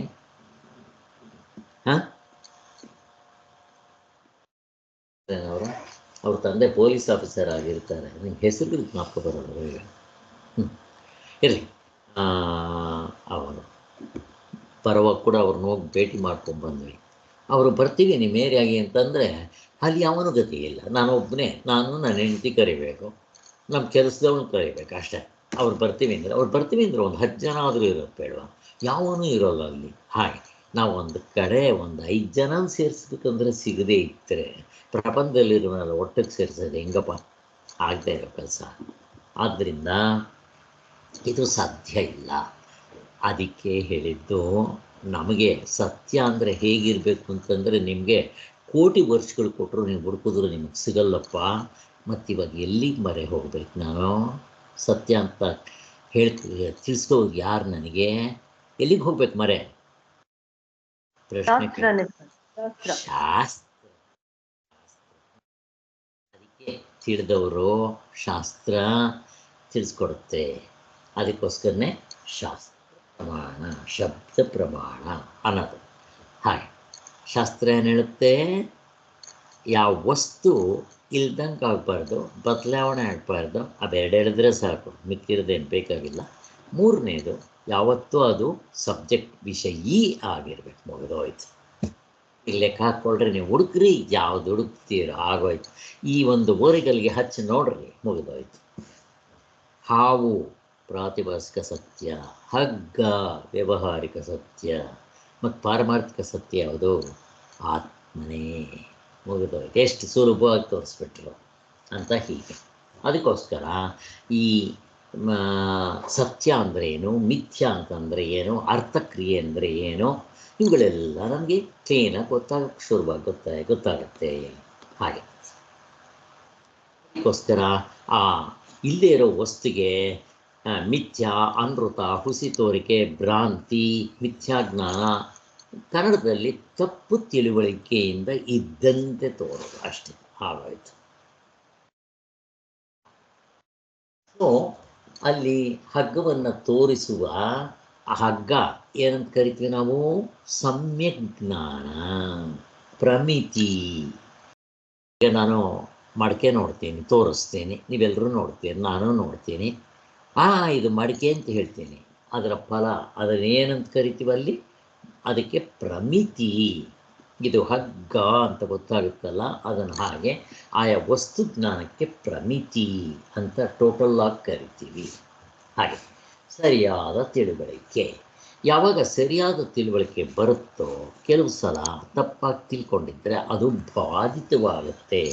ಈಗ ನೋಡ್ರಿ, ಬಾಧಿತ ಅಂತ ಹೇಳಿದ ತಕ್ಷಣ ನಿಮಗೆ ನಾಶ, ಲಯ, ಬಾಧಿತ ಚೆನ್ನಾಗಿ ನಿಮಗೆ ಅರ್ಥ ಆಗಿಬಿಡುತ್ತೆ. ಅಂದರೆ ಅದು ಯಾವಾಗಲೂ ಇರಲೇ ಇಲ್ಲ ಅಂತ ನಿಶ್ಚಯವಾಗಬೇಕದು. ಎಂದೆಂದೂ ಯಾವಾಗಲೂ ಇರಲಿಲ್ಲ. ಹಾವು ಯಾವಾಗಿತ್ತು? ಹಿಂದಿರಲಿಲ್ಲ, ಈಗಿಲ್ಲ, ಮುಂದಿಲ್ಲ. ನನಗೆ ಮಾತ್ರ ಅಲ್ಲ, ಯಾರಿಗೂ ಇರಲ್ಲ. ಇದು ಬಾಧಿತ. ಈಗ ಹಾವು ಹೇಳಿದರು, ಈ ವಸ್ತು ಎಕ್ಸಾಂಪಲ್ ತಗೊಂಡು ನಿಜವಾಗ್ಲೂ ಯಾವುದಕ್ಕೆ ಹೇಳ್ತಾ ಇದ್ದಾರೆ ಇವರು? ಪ್ರಶ್ನೆ ಕೇಳ್ತಾ ಇದ್ದೀನಿ, ಯಾವುದಕ್ಕೆ ಹೇಳ್ತಾ ಇದ್ದಾರೆ ಇವಿಷ್ಟು? ಅಲ್ಲಿ ದೃಷ್ಟಾಂತ ಆಯಿತು. ದೃಷ್ಟಾಂತದಲ್ಲಿ ಯಾವುದಕ್ಕೆ ಹೇಳ್ತಾ ಇದ್ದಾರೆ? ಯಾರಾದರೂ ಬೇಗ. ಆತ್ಮಸ್ವರೂಪಕ್ಕೆ. ಆತ್ಮಸ್ವರೂಪನ ಏನಂತಾರೆ? ಅದು ಯಾವಾಗ್ಲೂ ಇಲ್ದಂಗ ಆಗೋದಿಲ್ಲ. ಅದು ಇರೋದು, ಇಲ್ಲದೆ ಇರೋದು ಯಾವುದು ಅಂತ? ಎಲ್ಲ ಇಲ್ಲದೆ ಇರೋದು, ಆಧ್ಯಾತ್ಮಿಕ, ಆದಿಭೌತಿಕ, ಅರ್ಧ ಡಜನ್ ಇಲ್ಲದೆ ಇರೋದು ಅನಾತ್ಮ ಅಷ್ಟೇ. ಅಲ್ಲಿಗೆ ಆತ್ಮ ಒಂದೇ ಇರೋದು, ಏಕಮೇವ ಆತ್ಮ, ಅದೊಂದೇ ಅದ್ವಿತೀಯ. ಮಿಕ್ಕಿರೋದೆಲ್ಲ ನಮಗೆ ಅದೊಂದು ಬಿಟ್ಟು ಮಿಕ್ಕಿರೋದೆಲ್ಲ ಸತ್ಯವಾಗಿರುತ್ತೆ. ಇಷ್ಟೇ ವ್ಯತ್ಯಾಸ ನಮಗೆ. ಆದ್ದರಿಂದ ಇದು ಬಾಧಿತ ಅಂದರೆ ಅರ್ಥ ಆಯ್ತು ಇವಾಗ ನಮಗೆ. ಅದು ಯಾವಾಗಲೂ ಇರಲೇ ಇಲ್ಲ ಅಂತ ನಿಶ್ಚಯವಾಗುತ್ತೆ. ಇದು ವಸ್ತುತಂತ್ರ. ನಮ್ಗೆ ಇವಾಗ ನೋಡ್ರಿ, ಅಲ್ಲಿ ವಸ್ತುತಂತ್ರ ನೋಡಿದ ತಕ್ಷಣ ನನಗೆ ಅಲ್ಲಿ ಕೇಳಿದ ತಕ್ಷಣ ಠಕ್ ಅಂತ ಪೂರ್ತಿ ಪಿಕ್ಚರ್ ಬಂದ್ಬಿಡ್ಬೇಕದು. ವಸ್ತುವಿಗೆ ಅಧೀನವಾಗಿರೋದು, ವಸ್ತು ಇದ್ದಂತೆ ತಿಳಿಸುವ ಜ್ಞಾನ, ಅದಕ್ಕೆ ಸಮ್ಯಕ್ ಜ್ಞಾನ ಎಲ್ಲ ಇದೆ. ಅದಿಲ್ಲದಿದ್ದರೂ ಅದು ಎಂದು ಆಗುವ ಬುದ್ಧಿ. ಅಧ್ಯಾಸ ಅಂದ್ರೇನು? ಅದು ಅಲ್ಲದರಲ್ಲಿ ಅದೆಂಬ ಬುದ್ಧಿ, ಅಧ್ಯಾಸ. ಹಗ್ಗದಲ್ಲಿ ಹಾವು ಅಧ್ಯಾಸ, ಅದಲ್ಲ. ಆದರೆ ಅದೂ ಅನ್ನೋ ಬುದ್ಧಿ, ಅದು ಅಲ್ಲದರಲ್ಲಿ ಅದೆಂಬ ಬುದ್ಧಿ. ಹಾವಲ್ಲ, ಆದರೂ ಹಾವೇ ಅಂತ ಅನ್ನೋ ಬುದ್ಧಿ ಮಾಡುತ್ತಲ್ಲ, ಅದು ಇದಕ್ಕೆ ಅಧ್ಯಾಸ, ಮಿಥ್ಯಾಜ್ಞಾನ, ಭ್ರಾಂತಿ ಎಲ್ಲ ಒಂದೇ. ಸೊ ಈಗ ಆತ್ಮನ ಹಿಡ್ಕೊಂಡ್ರೆ ಇನ್ನು ಮಿಕ್ಕಿರೋದು ಈ ಪ್ರಪಂಚ ಅಲ್ಲ. ಆದರೂ ಕೂಡ ಅದೇ ಅನ್ನೋ ಭ್ರಾಂತಿ, ಅದೇ ನಮಗೆ ಪರಮಾತ್ಮ ಕಾಣೋದಿಲ್ಲ. ವಸ್ತುನೇ ಸತ್ಯ ಅಂತ ನಾವು ಹಿಡ್ಕೊತೀವಿ. ಇದೇ ಸತ್ಯ ಎಲ್ಲಿವರೆಗೂ? ಅದರ ಜ್ಞಾನ ಆಗೋವರೆಗೂ, ಅದನ್ನು ತೋರಿಸೋವರೆಗೂ. ಗಾಢ ನಿದ್ರೆಯಲ್ಲಿ ತೋರಿಸಿದೆಯಲ್ಲ. ಈಗ ನಾವು ಅಟ್ಲೀಸ್ಟ್ ಜ್ಞಾನದಿಂದ ನಾವು ತಿಳ್ಕೊಳ್ಳೋವರೆಗೂ ಇದನ್ನು ಭಾವಿಸ್ಬೇಕು.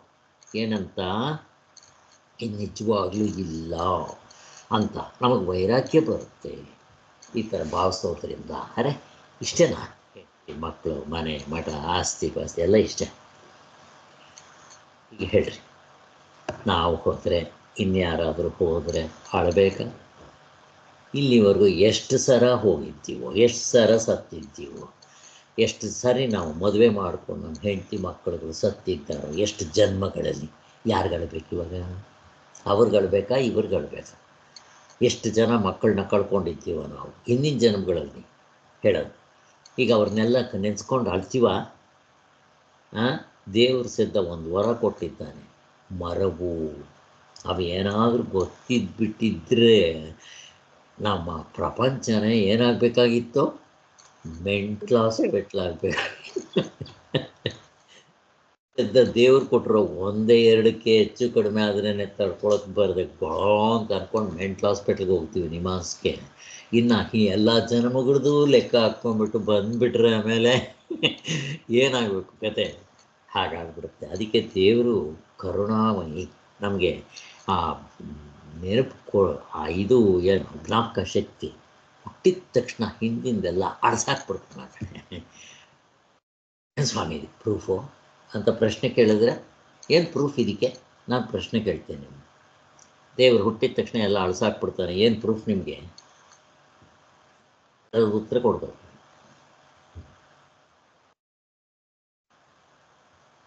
ಏನು ಪ್ರೂಫು? ನಾನು ಹೇಳ್ತೀನಿ ಸುಳ್ಳು ಅಂತ.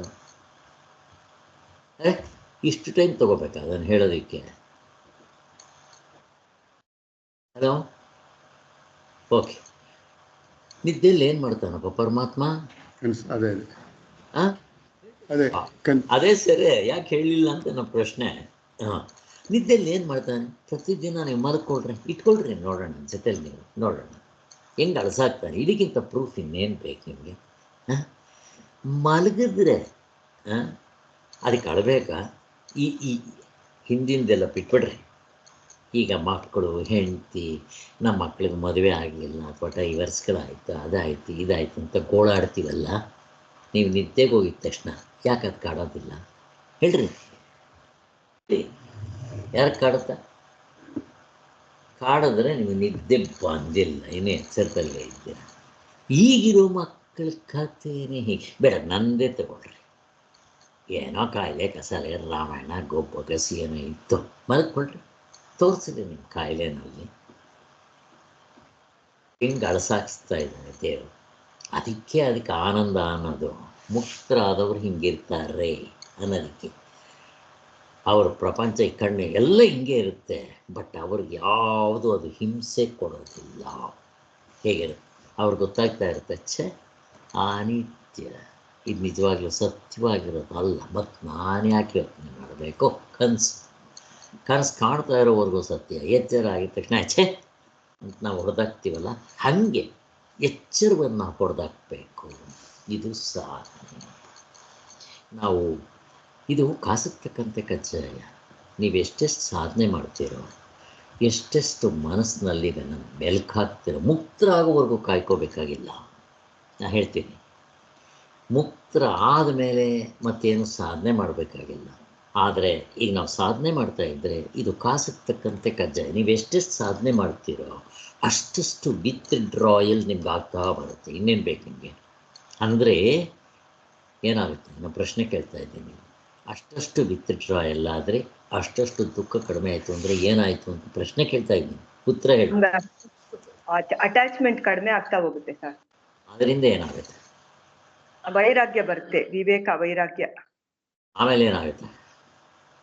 ಆತ್ಮನ ಕಡೆಗೆ ತಿರ್ಗೋದಕ್ಕೆ ನಮ್ಗೆ ಅನುಕೂಲ ಆಗುತ್ತೆ. ಆತ್ಮಸ್ವರೂಪ ತಿಳ್ಕೊಳಕ್ಕೆ ಹತ್ರ ಬರ್ತಾ ಇರ್ತೀವಿ ನಾವು. ಅದಾದಮೇಲೆ ಆನಂದ ಜಾಸ್ತಿ ಆಗ್ತಾ ಬರುತ್ತೆ.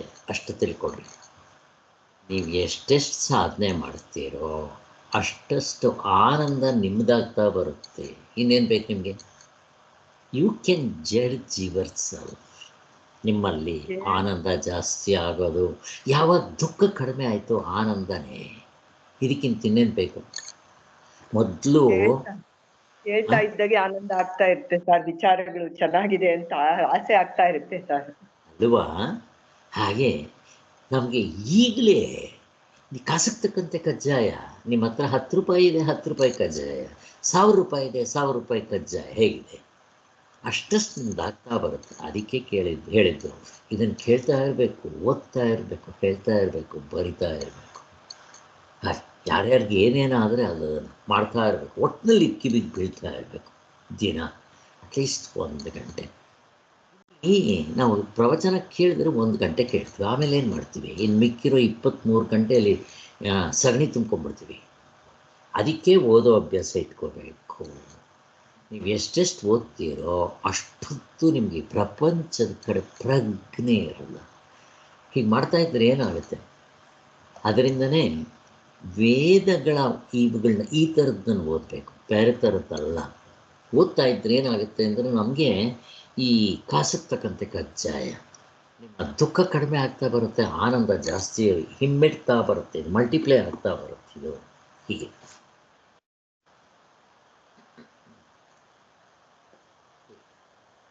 ಅಲ್ಲಿಗೇನಾಯಿತು? ಅಧ್ಯಾಸಕ್ಕೆ ಬಂದರು ಇವರು. ಮೆತ್ತಿಗೆ ಅಧ್ಯಾಸ ಅವಿದ್ಯೆ. ನಮ್ಗೆ ಅಧ್ಯಾಸ ಅಂದರೆ ಚೆನ್ನಾಗಿ ಇನ್ನೂ ನಿಮ್ಗೆ ಅಧ್ಯಾಸದ ಭಾಷೆ ಆಗಿಲ್ಲಲ್ಲ, ಅದೇ ಮಾಡಬೇಕು ಅಂತಿದ್ದಿದ್ದು. ನನಗೆ ಯಾಕೋ ಇದನ್ನು ಫಸ್ಟ್ ಮಾಡಬೇಡ, 30 ಪೇಜ್ ಇರೋದು ಅಂದ್ಕೊಂಡೆ. ಇದರಲ್ಲೂ ಬೇಕಾದಷ್ಟು ವರ್ಡ್ಗಳು ಗೊತ್ತಾಗುತ್ತೆ ಮತ್ತು ಸುತ್ತಮುತ್ತ ಎಲ್ಲ ತಿಳ್ಕೊತೀವಲ್ಲ ಅಂತ ಮಾಡ್ತಾಯಿದ್ದೆ. ಹೀಗೆ ಅಧ್ಯಾಸ ಅಂತ, ಕಲಬೆರಕೆ ಅಂತ. ಈಗ ಮಿಥ್ಯಾಜ್ಞಾನದಿಂದ ತೋರುವಂತೆ ಕಾಣುವುದೇ ಹೊರತು ನಿಜವಾಗಿ ಇರೋದಿಲ್ಲ, ನಿಜವಾಗ್ಲೂ ಇರೋದಿಲ್ಲ. ಕನಸು ಇದ್ದಷ್ಟೊತ್ತು ಸತ್ಯವಾಗಿರುತ್ತೆ, ಎಚ್ಚರಿಕೆ ಬಂದಿದ ತಕ್ಷಣ ಅದು ಇಲ್ಲ ಅಂತ ಗೊತ್ತಾಗುತ್ತೆ. ಒಂದು ವಸ್ತುವಿನಲ್ಲಿ ಮತ್ತೆ ಯಾವುದಾದ್ರೂ ಒಂದು ವಸ್ತು ಇರುವುದೆಂಬ ಬುದ್ಧಿಯೇ ಅಧ್ಯಾಸ. ಎಲ್ಲ ಒಂದೇ. ಒಂದು ವಸ್ತುವಿನಲ್ಲಿ ಮತ್ತೊಂದು ವಸ್ತುವನ್ನು ಕಲಬೆರಕೆ ಮಾಡಿಕೊಳ್ಳೋ ಬುದ್ಧಿನ ಅಧ್ಯಾಸ ಅಂತ ಹೇಳ್ತಾರೆ. ಆತ್ಮ ಅನಾತ್ಮರ ಕಲಬೆರಕೆ ಅಷ್ಟು ಮಾತ್ರ ಅಲ್ಲ, ಇದರ ಧರ್ಮಗಳು ಅದರಲ್ಲೂ, ಅದರ ಧರ್ಮಗಳು ಇದರಲ್ಲೂ ಕಲಬೆರಕೆ ಮಾಡ್ಕೊಳ್ಳೋದಕ್ಕೆ ಅಧ್ಯಾಸ.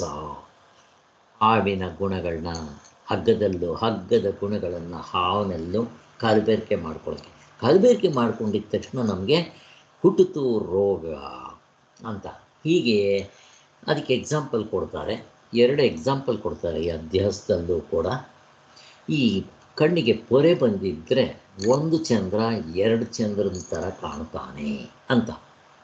ಈಗ ಈ ಟ್ರೀಟ್ಮೆಂಟ್ ಎಲ್ಲಿ ಕೊಡ್ತೀರಾ ಅಂತ, ಕಣ್ಣಿಗೆ ಕೊಡೋದು. ಕಣ್ಣು ಕೊಟ್ಟರೆ ಆ ಮೊದಲು ಕಾಣ್ತಾ ಇತ್ತಲ್ಲ, ಅವನು ಹೇಳ್ತಾ ಇದ್ನಲ್ಲ ನನಗೆ 2 ಚಂದ್ರ ಕಾಣುತ್ತೆ ಅಂತ, ಅವನಿಗೆ ಇವಾಗ 1 ಸರಿಯಾಗಿ ಕಾಣೋಕ್ಕೆ ಶುರುವಾಗುತ್ತೆ. ಅಲ್ಲಿ ಡಿಫೆಕ್ಟ್ ಇದ್ದಿದ್ದೆಲ್ಲಿ? ಕಣ್ಣಿನಲ್ಲಿ.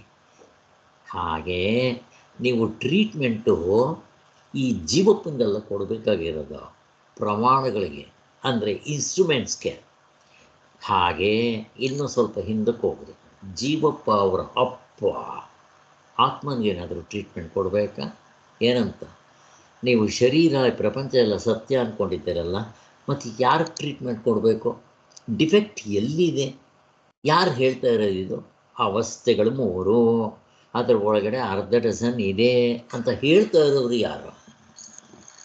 ಯಾರು ಪ್ರಶ್ನೆ ಕೇಳ್ತಾ ಇದ್ರು? ಕೇಳ್ತಾ ಇದಾನಲ್ಲ ಇವನೇ ಪ್ರಮಾತೃ, ನಾನು ನಾನು ಅಂತ. ಮನಸ್ಸು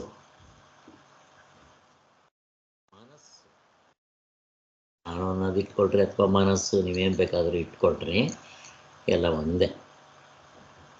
ಅಲ್ಲಿ ಅಂತಃಕರಣದಲ್ಲಿ ಅಂತ ಹೇಳ್ತೀವಿ, ಎಲ್ಲ ಒಂದೇ ತಾನೆ. ಅದು ಅಂದ್ರೆ ಒಂದೇ, ಇದು ಅಂದರೆ. ಬಟ್ ಇಲ್ಲಿ ನಾವು ಅಂತಃಕರಣ ಇಟ್ಕೋಬೇಕು. ಸೊ ಅದಕ್ಕೋಸ್ಕರ ನಮ್ಮ ಶಾಸ್ತ್ರದಲ್ಲಿ ಹೇಳುವಾಗ ಮನಸ್ಸಿಗೆ ಸಂಸ್ಕಾರ, ಎಂಥ ಮನಸ್ಸು ಆತ್ಮನ ಕಂಡುಕೊಳ್ಳುತ್ತೆ? ಶಾಸ್ತ್ರ ಆಚಾರ್ಯರಿಂದ ಸಂಸ್ಕಾರ ಹೊಂದಿದ ಮನಸ್ಸು. ಕಣ್ಣಿಗೆ ಏನು ಮಾಡ್ತಾರೆ ಅವರು? ಸಂಸ್ಕಾರ ಮಾಡ್ತಾರೆ, ಆಪರೇಷನ್ ಮಾಡ್ತಾರೆ. ಹಾಗೆ ಮನಸ್ಸಿಗೆ, ಅದಕ್ಕೆ ಮೊಸರೆ ತೊಳೆಯಬೇಕು, ಮನಸ್ಸಿನ ಮೊಸರೆ ತೊಳಿಬೇಕು ಅಂತ ಹೇಳೋದು. ಮತ್ತು ಈ ಶಾಸ್ತ್ರವೆಲ್ಲ ಮನುಷ್ಯನಿಗೋಸ್ಕರ ಬಂದಿದೆ ಅಂತ ಹೇಳಿದಾಗ ದಾಸರು ಹಾಡಿರೋದೇನು? ಮಾನವ ಜನ್ಮ ಬಲು ದೊಡ್ಡದು, ಉಚ್ಚಪ್ಪದಿರ ವ್ಯರ್ಥ ಮಾಡಿಕೊಳ್ಳದಿರಿ ಅಂತ. ಎಲ್ಲವೂ ನೋಡ್ರಿ, ಹೆಂಗೆ ಹಾಡುಗಳು ತಗೊಳ್ರಿ, ದಾಸರು ತಗೊಳ್ರಿ, ಎಲ್ಲ ಸೆಟ್ ಹೆಂಗಾಗುತ್ತೆ ಅಂತ ನೀವು ನೋಡ್ಕೊತಾ ಇರ್ಬೇಕು ಮನಸ್ಸಿನಲ್ಲಿ. ಹೀಗೆ ಸೊ ಅಲ್ಲಿಗೆ ಇದು ಟ್ರೀಟ್ಮೆಂಟು ಗೊತ್ತಾಯ್ತು ನಮಗೆ. ಎಂದರೆ ಇಲ್ಲದಿದ್ದರೂ ಇದೆ ಎಂಬ ಬುದ್ಧಿಯಿಂದ ಹಾಗೆಂದು ಖಂಡಿತೆ ಹೊರತು ಮತ್ತೊಬ್ಬ ಚಂದ್ರನು ಇರುವುದೇ ಇಲ್ಲ. ಇದು ಡಿಫೆಕ್ಟಿಂದ 2 ಕಾಣ್ತಾ ಇದೆ, ನಿಜವಾಗ್ಲೂ ಅಲ್ಲ, ಆ ಥರ ಏನಿಲ್ಲ. ಹಾಗೆಯೇ ಇರೋದು ಪರಮಾತ್ಮನೇ. ತಪ್ಪಾಗಿ ನೀನು ಅವಸ್ಥೆ ಒಳಗಡೆ ಇರೋ ಅರ್ಧ ಡಜನ್ ಸತ್ಯ ಅಂತೀಯ, ಅದು ಡಿಫೆಕ್ಟು, ಅದರ ಅಧ್ಯಾಸ ಅಂತೆ. ಹಾಗೆ ಇರೋದು ಹಗ್ಗವೇ, ತಪ್ಪಾಗಿ ನೀನು ಹಾವು ಅಂತ ಇದ್ದೀಯ, ನೀನು ಅಂದ್ಬಿಟ್ರೆ ಆಗಬೇಕಲ್ಲ. ಸರಿ, ಅದಕ್ಕೋಸ್ಕರನೇ ನಿಮ್ಮ ದುಃಖ ಅನ್ನೋದು. ಆಮೇಲೆ ಭ್ರಾಂತಿಯಿಂದ ಇಬ್ಬರೆಂದು ಕಾಣುವಾಗಲೂ ಒಬ್ಬನೇ ಚಂದ್ರನಿರ್ತಾನೆ. ನಿಮಗೆ ಕಾಣಿಸುವಾಗ 2 ಕಂಡ್ರು, ಸತ್ಯವಾಗಿ ಇರೋದು ಒಬ್ಬನೇ. ಸರಿಯಾಗಿ ಕಣ್ಣಿರೋವನ್ನು ನೋಡಿದ್ರೆ ಒಂದೇ ಕಾಣೋದು. ಬ್ರಹ್ಮಜ್ಞಾನಿಗಳಿಗೆ ಬ್ರಹ್ಮ ಸತ್ಯ, ಜಗತ್ತು ಮಿಥ್ಯ. ಕೊನೆಗೆ ಅದು ಕೂಡ ಪರಮಾತ್ಮನ ರೂಪದಲ್ಲಿ ಕಾಣ್ತಾ ಇರುತ್ತೆ ಅಂತ. ಒಂದನೇದು ಈ ವ್ಯವಹಾರಗಳಲ್ಲಿ ಅದಾಗಿದೆ ಆವಾಗಲೇ, ಇನ್ನೂ ಒಂದು ಸಾರಿ ಸ್ಟ್ರೆಸ್ ಮಾಡ್ತಾ ಇದ್ದಾರೆ. ಯಾವುದೇ ವ್ಯವಹಾರ ತಗೊಳ್ಳಿ, ಲೌಕಿಕ, ವೈದಿಕ, ಪಾರಮಾರ್ಥಿಕ, ಕಾಯ ವಾಚ ಮನಸ, ತ್ರಿಪುಟಿ, ಕರ್ತೃತ್ವ, ಭೋಕ್ತೃತ್ವ, ಜ್ಞಾತೃತ್ವ.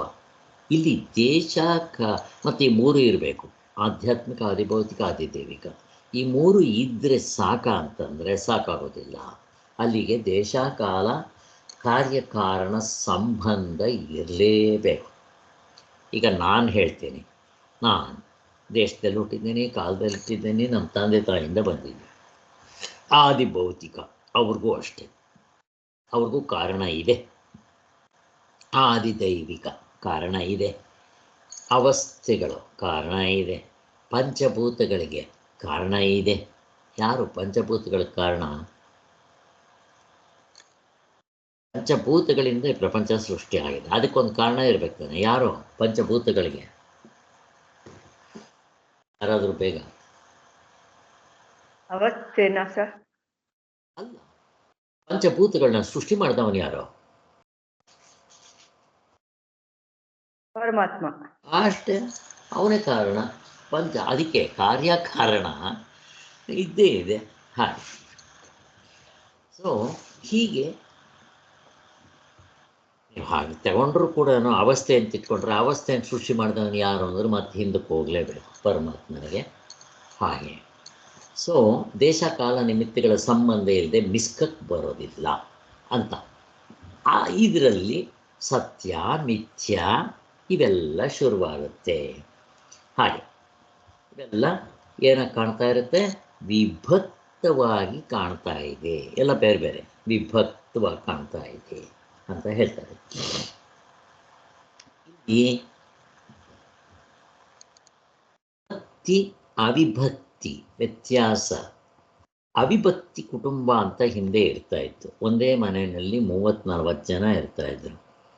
ನಮ್ಮ ಮನೆಯಲ್ಲೇ ಹೇಳಿದರೆ ನಮ್ಮ ತಂದೆ ತಾಯಂದ್ರೆ 4 ಜನ, ಪ್ರತಿಯೊಬ್ಬರಿಗೂ 4 ಜನಕ್ಕೂ ಮದುವೆ ಆಗಿತ್ತು.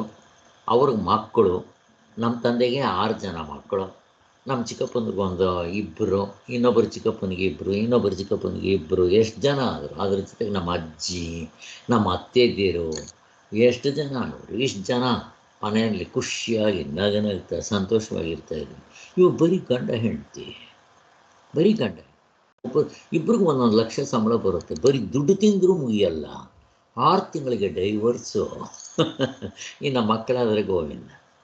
ಹಾಗೆ ಇಷ್ಟು ರಾಮಾಯಣಗಳಾಗಿದೆ. ಯಾಕೆ ಅಂತಂದರೆ ಇದು ವಿಭಕ್ತ ಕುಟುಂಬ, ವಿಭಕ್ತ, ನ್ಯಾರೋ ಮೈಂಡೆಡ್. ಅವ್ರಿಗೆ ಅಡ್ಜಸ್ಟ್ಮೆಂಟ್ ಇಲ್ಲ, ಇವ್ರಿಗೆ ಅಡ್ಜಸ್ಟ್ಮೆಂಟ್ ಇಲ್ಲ. ನಾನೇನು ಅವನಿಗಿಂತ ಕಡಿಮೆ, ನಾನು 1 ಲಕ್ಷ ದುಡಿತೀನಿ, ಅವನು ಅಷ್ಟೇ ದುಡಿತಾನೆ, ನಾನು ಕೆಳಗೆ ಅಂತ ಹಿಂಗೆ ಎಲ್ಲ. ಅದಕ್ಕೆ ದೇವರು, ದಿಂಡ್ರು, ಭಯ, ಭಕ್ತಿ, ದೊಡ್ಡವರು, ಚಿಕ್ಕವರು, ಗೌರವ, ನ್ಯಾಯ, ಧರ್ಮ, ನೀತಿ ಇಲ್ಲದೆ ಇರೋದ್ರಿಂದ ಇನ್ನು ಆನಂದ ಸಿಗಬೇಕು ಅಂದರೆ ಎಲ್ಲಿಂದ ಸಿಗುತ್ತೆ? ಮಣ್ಣು. ಹಾಗೆ ಸಿಗ್ತಾ ಇಲ್ಲ. ಅದಕ್ಕೋಸ್ಕರ ಇಲ್ಲಿ ವಿಭಕ್ತ ಅವಿಭಕ್ತ ಅಂತಂದರೆ ನಾವು ಅರ್ಥ ಮಾಡ್ಕೋಬೋದು. ಆತ್ಮನ ಅವಿಭಕ್ತ, ಅಲ್ಲಿ ಯಾವುದು ಡಿವಿಷನ್ಸ್ ಇಲ್ಲ. ಅಲ್ಲಿ ವಿಭಕ್ತ ಅಂತಂದರೆ ವ್ಯವಹಾರಕ್ಕೆ ವಿಭಕ್ತ. ನೋಡ್ರಿ, ಅಲ್ಲೆಲ್ಲ ಬಂತು 3 ಅವಸ್ಥೆಗಳು ಬೇರೆ. ಹಾಗೆ ಅವಸ್ಥೆ ಒಳಗಡೆ 1/2 ಡಜನ್, ಒಂದರಲ್ಲೂ ಬೇಕಾದಷ್ಟು ಈ ಕಾಣ್ಬರ್ತಾ ಇರುವಷ್ಟೇ ಈ ಅನೇಕ ಕರ್ತೃಭೋಕ್ತೃಗಳು. ನೋಡ್ರಿ, ಅದಕ್ಕೆ ನಾವು ಬರೀ ಆಧ್ಯಾತ್ಮಿಕ ತಗೊಂಡ್ರೆ ನನ್ನದೇ ಕರ್ತೃಭೋಕ್ತೃ, ನಾನೊಬ್ಬ ಜೀವ. ಆದಿಭೌತಿಕ ತಗೊಂಡ್ರೆ 84 ಲಕ್ಷ ಜೀವರಾಶಿಗಳು, ಅವ್ರ ಕರ್ತೃಭೋಕ್ತೃಗಳು. ಅದಕ್ಕೆ ಅನೇಕ ಇನ್ನು ಆದಿದೈವಿಕವಾಗಿ ಅವ್ರ ಕರ್ತೃಭೋಕ್ತೃಗಳೇ. ಅಲ್ಲಿಗೆ ಎಷ್ಟಾಯಿತು?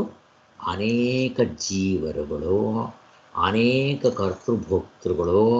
ಈ ಕಾಲ, ದೇಶ, ಕಾರ್ಯಕಾರಣ ಭಾವ, ಈ ವ್ಯವಹಾರ 1-2 ಇಷ್ಟು ದೃಶ್ಯ ಪ್ರಪಂಚದಲ್ಲಿರುತ್ತೆ. ಮಲಗಿದ್ರೆ ಇದರ ಸೊಲ್ಲಿಲ್ಲ, ಎಲ್ಲ ಅಳ್ಸಾಕ್ಬಿಡುತ್ತೆ. ಎಷ್ಟು ಚೆನ್ನಾಗಿದೆ ನೋಡ್ರಿ. ಅದರಿಂದ ಅದೃಶ್ಯ ಪ್ರಪಂಚ. ಅಲ್ಲಿಗೆ ಈ ದೃಶ್ಯ ಪ್ರಪಂಚದಲ್ಲಿ ಪ್ರಪಂಚ, ಜಗತ್ತು ಹೀಗೆಲ್ಲ ಕರಿತೀವಿ. ಈ ಪ್ರಪಂಚವನ್ನು ಈಗ ಅವಸ್ಥೆ ಅಂತ ಹೇಳಿದ ತಕ್ಷಣ, ಅವಸ್ಥೆಯಲ್ಲಿ ನಮಗೆಲ್ಲ ಗೊತ್ತಿದೆ ಇದು. ಇಲ್ಲಿ ನೋಡ್ರಿ, ಇಲ್ಲೇ ಆಧ್ಯಾತ್ಮಿಕ, ಆದಿಭೌತಿಕ, ಆದಿದೈವಿಕ ಎಲ್ಲದಕ್ಕೂ ದೀರ್ಘ ಇದೆ, ಚೆನ್ನಾಗಿ ಅರ್ಥ ಮಾಡ್ಕೋಬೇಕಿಲ್ಲಿ. ಆಧ್ಯಾತ್ಮಿಕ ಅಧ್ಯಾತ್ಮ ಪ್ರಕಾಶ ಕಾರ್ಯಾಲಯ, ಇದನ್ನೇ ನಿಮ್ಮನ್ನು ಕೇಳಿದ್ದು ವ್ಯತ್ಯಾಸ. ಅದಕ್ಕೋಸ್ಕರ ಇಲ್ಲಿ ಡಿಫ್ರೆನ್ಸ್ ಗೊತ್ತಾಯ್ತು ಇವಾಗ ನಮಗೆ. ಸೊ ನಾವು ಶಂಕರಾಚಾರ್ಯರೆಲ್ಲ ಹೋಲ್ಸೇಲ್ ವ್ಯಾಪಾರ ಮಾಡೋದು, ರಿಟೇಲ್ ಮಾಡೋದಿಲ್ಲ. ಅದಕ್ಕೋಸ್ಕರನೇ ಎಲ್ಲವೂ ಒಟ್ಟಿಗೆ ತಗೋಬೇಕು. ಅವಸ್ಥೆ ಅಂತಂದರೆ ಅರ್ಧ ಡಜನ್ ಎಲ್ಲ ಇಷ್ಟು ತಗೋಬೇಕಾಗತ್ತೆ. ಅಲ್ಲಿಗೆ ಆಧ್ಯಾತ್ಮಿಕ ಅಂತಂದರೆ ಬ್ರಾಕೆಟ್ನಲ್ಲಿ ಸ್ವಾಮಿಗಳು ಕೊಡ್ತಾರೆ, ನಮಗೆ ಗೊತ್ತಿದೆ. 19 ಮುಖಗಳು, ಏಕೋನಂಶತಿ ಮುಖ, ಪಾದದಿಂದ ಹಿಡಿದು ತಲೆವರೆಗೂ. ಇವಾಗ ಇಷ್ಟೊತ್ತು ಹೇಳ್ಕೊಂಬಂದ್ವಿ ಅದನ್ನು, ಎಷ್ಟೊಂದು ಅಲ್ವಾ? ಹಾಗೆ ಅದನ್ನು ಶರೀರದಲ್ಲಿರುವ ಭಾಗ ಅಂತ ಕರಿತೀವಿ. ಇದಕ್ಕೆ ಶರೀರ ಅಂತ ಹೇಳ್ತಾರೆ ಇಲ್ಲಿ. ಸೊ ಪಾದದಿಂದ ಹಿಡಿದು ತಲೆವರೆಗೂ ನಾನು, ಇಲ್ಲಿಂದ ಹೊರಗಡೆ ಇರೋದು ನನ್ನದು. ಯಾವುದು ನನ್ನದು? ಆದಿಭೌತಿಕ, ಆದಿದೈವಿಕ. ವ್ಯವಹಾರ ಮಾಡೋದಕ್ಕೆ ಕಾಲದೇಶ ಕಾರ್ಯಕಾರಣ ಬೇಕು ಅಂತ. ಇದು ಆಧ್ಯಾತ್ಮಿಕ. ಆದಿಭೌತಿಕ ಅಂದರೆ ಇನ್ನು ಹೊರಗಡೆ ಆಕಾಶವೇ ಮುಂತಾದ ಭೂತಗಳ ಕಾರ್ಯ. ಅಲ್ಲಿಗೆ 84 ಲಕ್ಷ ಜೀವರಾಶಿಗಳು ಎಲ್ಲ ಇದರಿಂದ ಪಂಚಭೂತಗಳಿಂದ ಆಗಿರೋದು. ಇವನು ಆಧ್ಯಾತ್ಮಿಕ ಪ್ರಪಂಚ, ಆಧ್ಯಾತ್ಮಿಕ ನನ್ನ ಶರೀರವು ಪಂಚಭೂತಗಳಿಂದ ಆಗಿರೋದು. ಹಾಗೆ ಅಫ್ಕೋರ್ಸ್ ಇದು ಸಪ್ತಧಾತುಗಳು, ಈ ಸಪ್ತಧಾತುಗಳು ಪಂಚಭೂತಗಳಿಂದನೇ ಆಗಿರುತ್ತೆ ಅಂತ. ಆದಿಭೌತಿಕ. ಇನ್ನು ಆದಿದೈವಿಕ. ದೈವಿಕ ಅಂತಂದರೆ ಏನು ಪ್ರಶ್ನೆ ಕೇಳ್ತಾರೆ. ದೈವಿಕ ಅಂದರೆ, ಆದಿದೈವಿಕ ಅಂದರೆ ಸೂರ್ಯ ಚಂದ್ರ ನಕ್ಷತ್ರಗಳು ಎಲ್ಲ ಹೊಳಿತಾ ಇರ್ತವಲ್ಲ ಸರ್, ಅದರಿಂದ ದೈವಿಕ, ಆದಿ ದೈವಿಕ. ದೈವಿಕ ಅಂದರೆ ಅರ್ಥ ಏನು ಪ್ರಶ್ನೆ ಬೇಕಾಗಿದೆ. ದೈವಿಕ ಅಂದರೆ ಅರ್ಥ ಏನು? ಅದೇ ಸರ್, ಒಳಿಯೋದು ಅಂತ. ದೈವಿಕ ಅಂದ್ರೆ ಹೊಳೆಯುವುದು, ಶೈನ್. ಅದಕ್ಕೋಸ್ಕರನೇ ಸೂರ್ಯ ಚಂದ್ರ ನಕ್ಷತ್ರಗಳು ಫಳಫಳ ಅಂತ ಹೊಳಿತಾ ಇರುತ್ತೆ ಅಲ್ವಾ? Twinkle twinkle little star. ಇವತ್ತೇ ಕರ್ಕೊಂಡೋಗಿ ನನ್ನ ಮೊಮ್ಮಗಳಿಗೆ ತೋರಿಸ್ತಾ ಇದ್ದೆ. ಚಂದ್ರ, ಸೂರ್ಯ, ಆಕಾಶ ಎಷ್ಟು ಚೆನ್ನಾಗಿರುತ್ತೆ ಇಲ್ಲಿ ನೋಡೋದಕ್ಕೆ. ನಾವು ಅಲ್ಲಿ ಮಾಡಿ ಮೇಲೆ ಹೋಗಬೇಕು, ಇಲ್ಲಿ ಏನಿಲ್ಲ. ಇಲ್ಲಿ ಎಲ್ಲ ಗ್ರೌಂಡ್ ಫ್ಲೋರ್ನಲ್ಲೇ ಮನೆಗಳು, ಫಸ್ಟ್ ಫ್ಲೋರ್ ಮನೆಯೇ ಇಲ್ಲ ಇಲ್ಲಿ ಎಲ್ಲಿ ಹುಡುಕಿದ್ರು ಫಸ್ಟ್ ಫ್ಲೋರ್ ಮನೆ ಸಿಗೋಲ್ಲ ನಿಮಗೆ. ನೀವು ಸಿಟಿ ಕಡೆ ಹೋದರೆ ಅಲ್ಲೆಲ್ಲ ಬಿಲ್ಡಿಂಗ್ಗಳು ಎಲ್ಲ ಅವಿರುತ್ತೆ, ಫ್ಲ್ಯಾಟ್ಗಳಿದ್ದರೆ ಅಲ್ಲಿರುತ್ತೆ. ಅಷ್ಟು ಬಿಟ್ಟರೆ ಇನ್ನೆಲ್ಲ ಬರೀ ಗ್ರೌಂಡ್ ಫ್ಲೋರ್ ಅಷ್ಟೇ. ಹೀಗೆ ಅದು ಮೇಲೆ ಎತ್ತಿದ್ರೆ ಸಾಕು ಆಕಾಶ. ನೀವು ಮನೆ ಹಿತ್ಲಿಗೆ ಹೋದರೆ ಸಾಕು, ಆಕಾಶ ಪೂರ್ತಿ ಚೆನ್ನಾಗಿರುತ್ತೆ. ಸೊ ಇಲ್ಲಿ ಆದಿದೈವಿಕ, ಸೂರ್ಯಚಂದ್ರ ನಕ್ಷತ್ರಗಳು, ದೇವತೆಗಳು, 14 ಲೋಕಗಳು ಎಲ್ಲ ಸೇರ್ಕೊಂಡ್ಬಿಡುತ್ತೆ. ಇದು ಬಿಟ್ಟು ಇನ್ಯಾವುದಿದೆ? ಅದರ ಜೊತೆ ಕಾಲದೇಶ ಕಾರ್ಯಕಾರಣ ಭಾವ, ಇನ್ನೊಂದು ಪಿಳ್ಳೆ ಸೇರ್ಸಕ್ಕೆ ಬರೋಲ್ಲ ನಿಮಗೆ. ಆಗೋಯ್ತು. ಈ 3 ಭಾಗಗಳಾಗಿ ಶಾಸ್ತ್ರಜ್ಞರು ವಿಂಗಡಣೆ ಮಾಡಿರ್ತಾರೆ.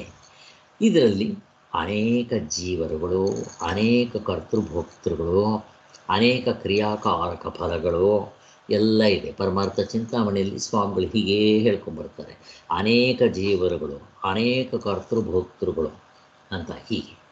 ಆದ್ದರಿಂದ ಈ ಜಗತ್ತಿನಲ್ಲಿಯೇ ಲೌಕಿಕ ಮತ್ತು ಶಾಸ್ತ್ರೀಯ ವ್ಯವಹಾರಕ್ಕೆ ಆಶ್ರಯವಾಗಿರುವ ಜಗತ್ತು ನಿಜವಾಗಿಯೂ ಸತ್ಯವೇ ಅಂತ ನಾವು ವಿಚಾರ ಮಾಡಬೇಕು. ಅಲ್ಲಿಗೆ ಲೌಕಿಕ, ವೈದಿಕ, ಪಾರಮಾರ್ಥಿಕ ಇವು 3ಕ್ಕೂ ಕೂಡ ಇವೇ ಆಶ್ರಯ. ಇವಿಷ್ಟು ಸತ್ಯವಾ ಅಂತ ವಿಚಾರ ಮಾಡಬೇಕು. ಆದ್ದರಿಂದ ವಿಚಾರ ಮಾಡೋಕ್ಕೆ, ನಿಶ್ಚಯಕ್ಕೆ ಇದನ್ನು ಹೊರಡ್ತೀವಲ್ಲ, ಈ ಉಪನಿಷತ್ತುಗಳೇ ನಮಗೆ ಆಧಾರ. ಇವುಗಳು ತೋರಿಸುತ್ತೆ ಇಡೀ ದೃಶ್ಯ ರಾಶಿ. ಇದಕ್ಕೆ ದೃಶ್ಯ ಪ್ರಪಂಚ ಮುಗಿದೋಯ್ತು. ಅಲ್ಲಿಗೆ ಎಚ್ಚರ ಕನಸು ಎರಡನ್ನೂ ಸೇರಿ ಒಂದು ದೃಶ್ಯ ಪ್ರಪಂಚದಲ್ಲಿ ಹಾಕ್ಬಿಡ್ತಾರೆ. ಕಾಣೋದು, ಕಾಣದೇ ಇರೋದು, ನಿದ್ದೆಯಲ್ಲಿ ಅದೃಶ್ಯ ಪ್ರಪಂಚ. ಇವೆಲ್ಲವೂ ನಿಜವಾಗಿಯೂ ಸತ್ಯವಲ್ಲ. ದೃಶ್ಯ ಪ್ರಪಂಚ ಸತ್ಯ ಅಲ್ಲ, ಹಾಳಾಗೋಗಲಿ. ಅದೃಶ್ಯ ಪ್ರಪಂಚ. ನಾನು ನಿಮ್ಮೊಂದು ಪ್ರಶ್ನೆ ಕೇಳ್ತಾ ಇದ್ದೀನಿ, ಏನಮ್ಮ ಗೋಕುಲ, ಇದು ಕಲ್ಪನಾ ಗೋಕುಲ ಯಾರದು? ಅದೃಶ್ಯ ಪ್ರಪಂಚ ಏನದು? ಅದು ಪರಮಾತ್ಮನ ಏನು? ಸರಿ, ಪರಮಾತ್ಮನ ಏನು? ಅದು ಪರಮಾತ್ಮನೇ, ಆದ್ರೆ ನಮಗ್ ಗೊತ್ತಾಗೋದು ಅದೃಶ್ಯ ಅಷ್ಟೇ. ಗೊತ್ತಾದ್ಮೇಲೆ ಗೊತ್ತಾಗತ್ತೆ ಕಲ್ಪನಾ ಇದೇ ಇದು ಅಂತ. ಅದೃಶ್ಯ ಪ್ರಪಂಚನ ಆತ್ಮ ಅಂತಾರ, ಅನಾತ್ಮ ಅಂತಾರ? ಅನಾತ್ ಕಲ್ಪನಾ ಆತ್ಮ ಅಂತಾರೆ ಸರ್. ಅನಾತ್ಮ ಸರ್, ಅನಾತ್ಮ. ಅನಾತ್ಮ. ದೃಶ್ಯ ಪ್ರಪಂಚ ಅದೃಶ್ಯ ಪ್ರಪಂಚ ಎರಡೂ ಕೂಡ ಅನಾತ್ಮವೇ, ಆತ್ಮನಲ್ಲ ಅಂತ ನಾವು ತಿಳ್ಕೊಬೇಕಾಗುತ್ತೆ. ಹಾಗೆ ಪರಮಾತ್ಮ ಅಲ್ಲ ಅದು. ಅದಕ್ಕೋಸ್ಕರನೇ ಕಾರಣ ಕಾರ್ಯ ಮೀರಿರೋದು ಪ್ರಪಂಚ ಆತ್ಮನು ಅನ್ನೋದು. ಹಾಗೆ ಸೊ ಈ ದೃಶ್ಯ ಪ್ರಪಂಚ ಗಾಢನಿದ್ರೆಯಲ್ಲಿ ಬೀಜ ರೂಪದಲ್ಲಿರುತ್ತೆ. ಬೀಜ ರೂಪದಲ್ಲಿರೋದ್ರಿಂದ ಅದನ್ನು ಕೂಡ ಅಲ್ಲಿ ಅನಾತ್ಮ ಅಂತಲೇ ಹೇಳ್ತೀವಿ. ಬೀಜ ರೂಪದಲ್ಲಿದೆ ಅಂತಂದ್ರೂ ಅಲ್ಲಿ ಅನಾತ್ಮ ಸೇರಿದೆ ಅಂತಾನೆ. ಅನಾತ್ಮ ಬಿಟ್ಟರೆ ಆತ್ಮನಾಗಿರ್ತಾನೆ. ಹಾಗೆ ಎಲ್ಲಿ ಮತ್ತು ಎಲ್ಲಿ ಬಿಡ್ತಾನೆ ಅವನು? ನಿದ್ದೆಯಲ್ಲಿ ನಿಜವಾಗ್ಲೂ ಹಾಗೇ ಇರ್ತೀವಿ ನಾವು, ಬಿಟ್ಟಿರುತ್ತೆ. ಇದನ್ನು ಈಗ ಇದನ್ನೇನಂತ ಕರೀತಾರೆ ಶ್ರೀಧರ್ ಅವರೇ? ಯಾಕೆ ಇಲ್ಲಿ ತೊಗೊಂಬಂದು ಇದನ್ನು ಏನಂತ ಕರೀತಾರೆ ಇದನ್ನು ಶ್ರೀಧರ್ ಅವರೇ? ಕರೆಕ್ಟಾ? ಹೆಂಗೆ, ಯಾವ ಥರ ಹೇಳಿ, ಹೇಗೆ, ಯಾವ ಥರ? ಇವಾಗ ಇದು ಅನಾತ್ಮ, ಕರೆಕ್ಟು. ಬಟ್ ಇದನ್ನು ಯಾಕೆ ಇದನ್ನು ಶಾಸ್ತ್ರ ಇಲ್ಲ ಅನಾತ್ಮ ಅಂತ ಕರೀತೆ? ಗಾಢನಿದ್ರೆ ನೋಡಿಕೊಂಡ್ರೆ ಆತ್ಮ. ಕರೆಕ್ಟು. ಬೀಜ ರೂಪದಲ್ಲಿ ಇರುತ್ತಲ್ಲ ಸರ್, ನಮ್ಗೆ ಎದ್ದ ತಕ್ಷಣ ನಮ್ಗೆ ಪ್ರಪಂಚ ತೋರುತ್ತಲ್ಲ ಸರ್, ಅದರಿಂದ ಅನಾತ್ಮ. ಅದಕ್ಕೆ ಅಧ್ಯಾರೋಪ ಅಪವಾದ ಇದು ಶಾಸ್ತ್ರ ಹಾಕೋದು ತಂದು.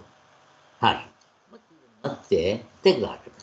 ಸರಿ ಸ್ವಾಮಿ, ನೀವು ನಿದ್ದೆಲ್ಲೂ ಕೂಡ ಕಾರಣ ರೂಪದಲ್ಲಿದೆ ಅಂತಂದರೆ ಮತ್ತೆ ಇನ್ನೆಲ್ಲಿ ತೋರಿಸ್ತೀರ ಆತ್ಮನ ಅಂದಾಗ ಚತುಷ್ಪಾದ, 4ನೇ ಪಾದ ಅಂತ ಏನು ಬೇಕಾಗಲ್ಲ. ಗಾಢನಿದ್ರೆ ನೋಡಿಕೊಂಡ್ರೆ ಅದೇ ಆಗುತ್ತೆ. ಶಾಸ್ತ್ರ ತಂದು ಹಾಕೋದು.